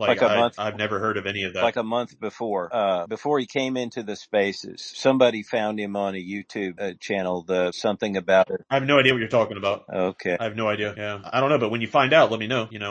Yeah, just like bring it next Sunday. Because when you do find it, I would love to hear about that. Grider, I resent it. It should be there. Okay, cool. And if anyone knows where this conference is, or if they have footage of it, I would love to see it. Because hey, maybe I am wrong, but as far as I understand, it's technically impossible. So I really wonder, what the defense was in this UFO conference. Defense on what? I mean, I have no problem believing that it was a group effort, but the stories all came through his. Yeah, no, well, he says that basically it couldn't have been him, and it was proven that it couldn't have come from his IP address or his computer because of this presentation laid out in this UFO conference. I've got it ready. You guys. So this is Stephen Broadbent just explaining the technicality behind what happened. I mean, there's more to it, but this is just like a brief clip. And this is pro Doty or against Doty? You guys hear that? You probably can't, right? I can't hear anything yet. Yeah, I can't hear anything. All right. Hold on. I gotta plug it into my other browser. It's like, have it in the same browser. This clip is meant to defend Doty defense or to prove he's wrong. This is Stephen. Whatever makes you more upset, BC. This is Stephen Broadbent, who was part of the quote unquote counter intel operation that they got into basically the whole email list through this guy Victor Martinez and Bill Ryan. So it's all right. Here we go. Serpo incident. So checking the IP address, you matched it up with Rick Doty. Now, for those who don't understand how this works, and for those who maybe haven't seen them do this on Law and Order or CSI or something like that, exactly how does an IP number help you find the person behind an email? When you log onto your internet account, be it with AOL, I'm stuck for American ISPs here. Well, whoever. Earthquake, AOL, MSN, doesn't really matter. Yeah. Right. Rick Doty was using Quest. Mm-hmm. Well, nobody's perfect. Yeah. When you actually either dial up or log on or whatever, you're assigned an IP address. It's usually dynamic in that the IP address can change within a certain time frame. Sometimes it can stay fixed for a month, a couple of months. Sometimes it will change daily. Mine, for example, changes every time I log on. Mm-hmm. But it's always within the same range of numbers. It's not always an identical number, but the range of numbers will always be the same, identifying it to the ISP that I use. And everyone who logs onto the internet receives a unique IP address, and it's basically an identifier for that particular computer that has logged onto the internet. And when you send an email, especially when you send an email using a web-based email client like Lycos or Yahoo or MSN, Hotmail, in the headers, that's the information contained in the email that has all the sender information. It'll have your name in there. Right. It'll have your organization in there. It also inserts the IP address. Now with Lycos and Hotmail and Yahoo, it inserts the IP address of your physical machine, of your actual computer. Because when you click send on the email, it goes through, for example, Lycos's email servers on its way to the recipient. And what Lycos will do, I'm using Lycos because that's what Sylvester McCoglin, the original Anonymous, was using at the time. It will insert the IP address of the person who sent the email, in this case, Rick Doty. His physical IP address, his physical number will be inserted into that email, along with however many email servers the email goes through on its way to the recipient. recipient. I think in Lycos's case, it's 3. It's 2 or 3 email servers. So you'll end up having 4, a minimum 3, but certainly 4 IP addresses in there. And if you actually look at the header of an email, which you can do with any client, it will say something along the lines of X originating IP. Right. In most cases, I mean, these can be faked. These haven't been faked, and there are ways of telling if something's been faked or not. And it's very, very difficult to fake if you're using a web-based client in the first place. And because Lycos's servers pick up from where that email is coming from where it's being sent, the actual physical location. And that physical location was Rick Doty's IP address. And I think the IP address inserted after that one is the first email server it passes through that Lycos used on its way to the... all right, did you guys hear the clip? Yeah, cut out towards the end, but most of it was there. So basically, yeah, they caught his physical IP address. The IP address is physical machine as it was outbound going through different email servers in order to send it. So, I mean, that's pretty cut and dry for me. Here, I'll play the last 6 seconds that cut out. Sorry about that. Like, I assume that it's like a summary of what was said. Yeah, we really don't need it. It's already. Yeah. VC. All right, here's the thing, VC.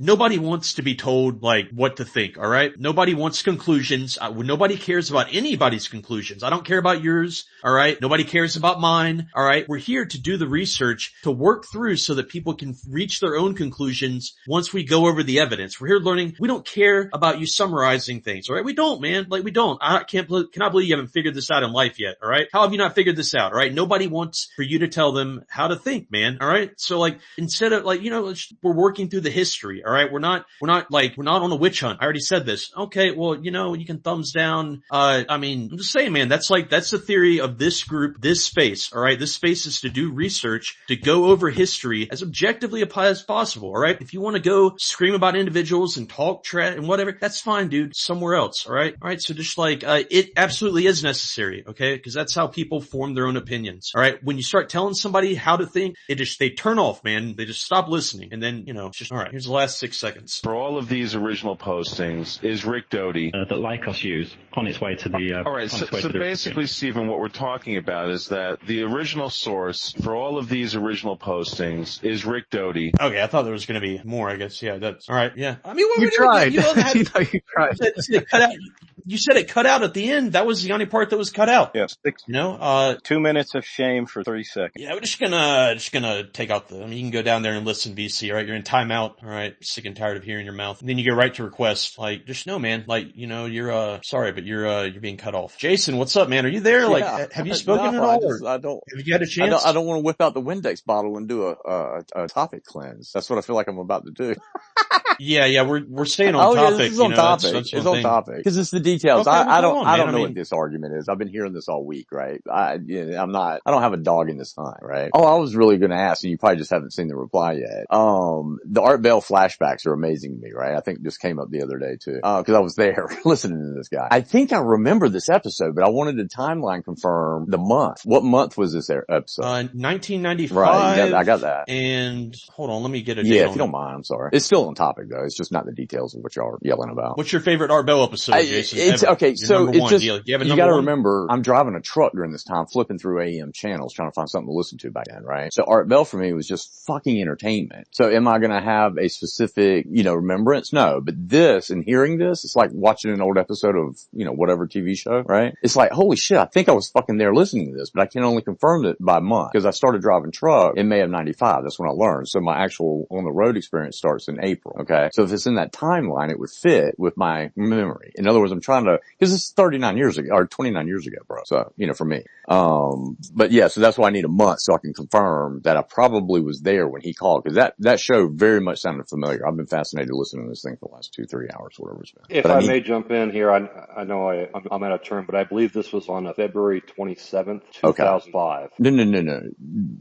The listening party. Oh, excuse me. I thought you were asking about the Art Bell episode. No. Was February 27th, 05. Okay. The Richard Doty, the first time Richard Doty calls in. What month was that? That way, yeah, like what we just listened to was 1995. Right, but I need the month. For my own. I don't know. I mean, is there any way to find it? I have it, yeah, I mean, like the transcript, cause I posted like half of the episode, like half of the Art Bell episode. I posted the transcript up in the nest and I have a PDF of the full transcript. But I took like the header off of it. So they're not saying I don't know. Sometime after, I mean, I assume it's in like the latter half of the year, right? You said, I'll find a date for you. Well, latter half would work. I'll send you a DM Yeah, about latter it. half would work because I started driving in April, and I was with an owner-operator when we were heading west for the first 3 weeks of my career. But that doesn't negate that, when I got in the company truck, we were all over the country. So in Art Bell is a strong signal of coast to coast. I mean, that's literally the channel you tune into because it's the only one you can consistently get because it's very annoying. Y'all probably don't even know about AM, FM nowadays, but it's very annoying when those channels start fading off because you're driving away from it, the signal. And then you got to either wait to pick it back up or find something else locally. I'm sorry. Yeah, it's fine. I was just throwing a flex out there, and I just wanted to make sure I could back my shit up with my dates. I think I actually listened to this episode originally. That's what I was going to say. Awesome. Yeah, I've been waiting to say that for 3 hours. I have February 2005. Yes, anyway, it was a February 27, 2005. Yeah, that's right. This episode where Rick Doty first comes on. Yes. Then why is it listed on your post there, Grider, about 1995? Because this feels like 1995. Maybe I got it mixed up. Maybe I got it mixed up with last week's, because it wasn't last week the one that we listened to with Bob was like, wasn't that like that? No, the one that we listened to. I don't know. Maybe I got it mixed up. Well, Doty is one of the original names I remember from Art Bell's conspiracy group, right? See, I mean, UFO stuff was tracked a whole different way back then, right? I mean, to get the information, the internet was still just so brand new, right? So that's why this feels like 95 to me. It feels like a 95 episode. Or 1995. So anyway. All right. Well, maybe I'll do my own research on it. But I do remember Doty's name popping up in Art Bell's conversations and him always calling in. So that's what I'm saying. It could be confusing for me in memory. Yeah, memory maybe bias. I got it messed up. Yeah, maybe it's, I think it was listed, like the transcript that I got. Maybe like that must be it must have said 1995. But doesn't he go back that far? Doty, when did he start his whole? Project Beta was released on February 8th, 2005. Project Beta, so that was February 8th, 2005 was when the book was released. Okay. So this would have been after. I mean, that fits in my trucking. Right around that same time. Yeah, it still fits in my trucking timeline. So, but it's, it's entertainment in the middle of the night. What am I going to remember, right? Yeah, man. I mean, we believe it. I know. It's a weird flex. Correction, it's a weird flex. All right. Give Thomas, I mean, you up here doing the alley-oop with Thomas over here trying to get more points in his column of being right. I'm just joking. No. All right, Thomas, no, do you want to start? It's a complete joke. I got you. No, but it does, man, you did make me flashback some Art Bell miles in the middle of the night. Trust me. Man, that's what I'm tripping glad that I did. Yeah. Thomas, what do you think about, or Carlos? Do you have your hand up still? Carlos, do you want to speak? No, I'm good. I'm mostly just listening. All right, Thomas, do you want to kind of give us a preview? It's like kind of, I guess maybe you can go on and wet our whistle about the Majestic 12, or that we'll get into next week, a little bit of that.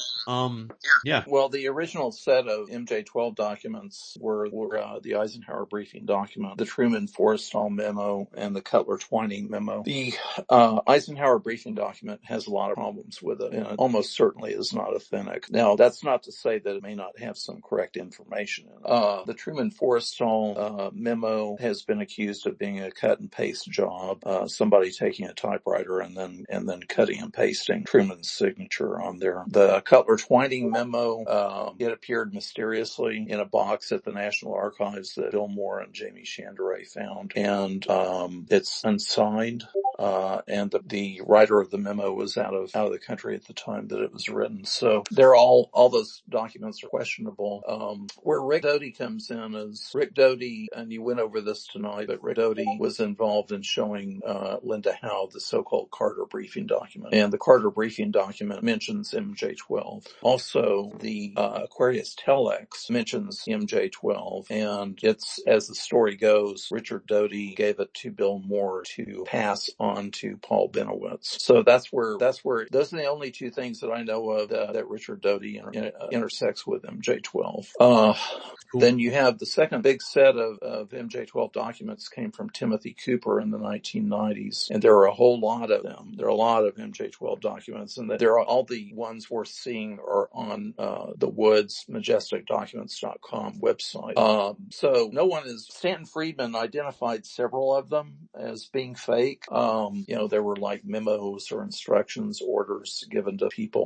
But there's so many other documents and there's so much other information. I don't think any really serious forensic study has been done of a lot of those documents. So I can't really take a position one way or another. And then the next one was the Psalm 1-01 manual, which is purported to be an instruction manual on how to handle ET recoveries. And the interesting thing about the Psalm 1 1-01 manual document is that it was received by another UFO researcher the same way that the original set of MJ-12 documents were received. In other words, Jamie Chandray and Bill Moore received the original set in a roll of film in a plastic canister, and the Psalm 101 manual was also received in the same way by Don Berliner, who is another UFO researcher. So that was in the 1990s as well. Then after that, you have the Exempt from Disclosure book that's by Robert Collins, which has a lot of stuff in there. And then you get all the way to 2017, and you have what I call the ultra top secret document. And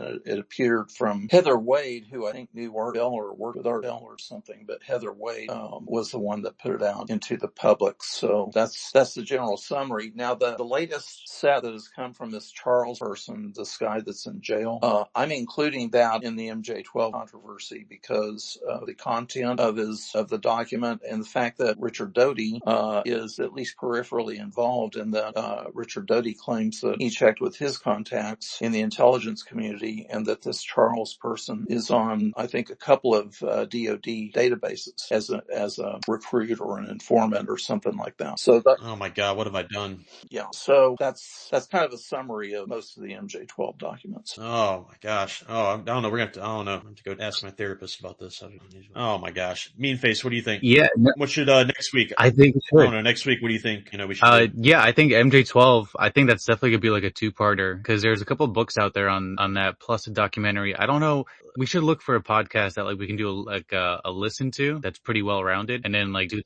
What do you think about listening to the Bill Moore notorious 1989 speech that he did? Coming clean at the MUFON conference. The thing, that was really I think that's really a good point to it was kind of the point where the 1980s ufology movement kind of died. Bill Moore kind of killed it, and then it moved on into the new age 90s, and the Majestic 12 was a big part of that. And of course, Shandera, Bill Moore's friend, was the one to receive the first batch of MJ-12 documents. Maybe we could listen to that. And that speech is really, and it covers a lot of stuff. It covers the entire 1980s, basically, is what he does. And it's great. I actually listen to it once a month. It's that good. It's like Pink Floyd The Wall for me for ufology. That's you can listen to it 100 times and there's always something new to kind of take from it. Yeah, no, I agree. And it's about an hour and a half. It's one of the most iconic speeches in ufology. And honestly, I'll just push back a little bit. If anything, he might have taken ufology out of the dark ages, right? And exposed the fact that there's been, disinformation that's been passed around in the community for years and years and years that people are building lore on. So,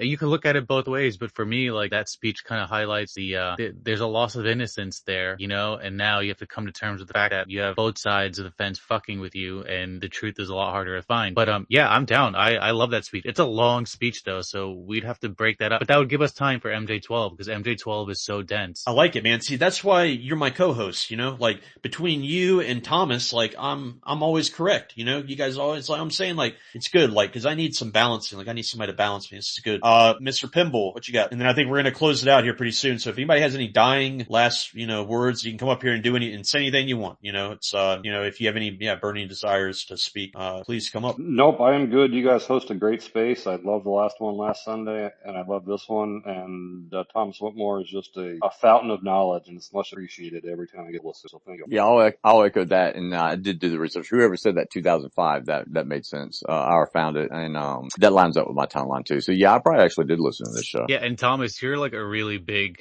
addition to this panel. I don't even know, you should be co-hosting instead of me, to be honest. But if you can come next week, again, I would love. He is going to be co-host next week, right? Yeah, I would love to have you here. Well, thank you. I appreciate that. I would love to attend. I would be delighted. Also, the dream team, baby, right here. All right. Yes, we got it. Shameless plug. This is it. We got the formula. Since we're ending this space, go check out Estimate of the Situation. If you love research, you love history, and you love pretty well thought out narratives, I think this has got you covered. Yeah, I have to say the hardcore Marxist-Leninist Estimate of the Situation is a great account that you should check out if you love communist propaganda. As a fellow communist, I endorse it. Yeah, it is very, very well done, well financed. Yeah, it's good. Truth Rising. Do you have any? I don't know who you are, but you're gonna have the last word. So I hope you got 2 minutes. All right, and then I'm gonna. So you got 2 minutes to say whatever you want, man. I don't know who you are. I don't know why you're up here. You could be one of those Bitcoin spammers, and you've got 2 minutes to pitch us your coin. I have them blocked. whatever. So I have like 3 accounts blocked. All right, you got 1 minute 30 seconds. Truth Rising. 1 minute 30 seconds. What's up?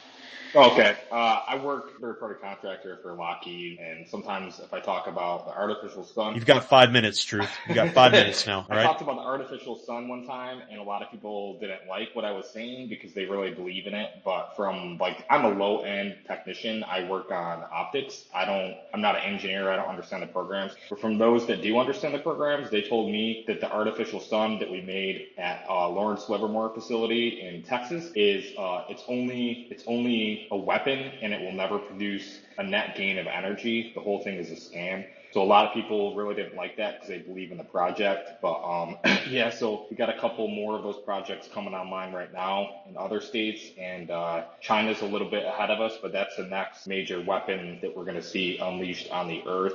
But yeah, maybe I'll just land it there. But keep an open mind, guys. I'm not sure really what's going on, but that's what I heard. At the best I can ascertain, I trusted the people who told me that it's a weapon and that it's not really going to be used for energy. I'll just land it there. You'll fit right in around here, man. That's like, it's most of the information that we have is like stuff that we heard. So, yeah, man, maybe you come back next week and we can, hear more about, your, Lockheed Martin work. We would love to hear about what it's like to work there, and any, documents you can kind of, I don't know, sneak out would be awesome too. Like we're here, we'll protect you. All right. All right. So next week, I guess we'll listen to the Bill Moore. And if anybody wants anything that I put in the nest, go on and download it, save it. Cause I'm going to delete everything that I put in the nest, so my profile's not clogged up. And, yeah, so see you next week. Thanks. Thanks, Carter. Great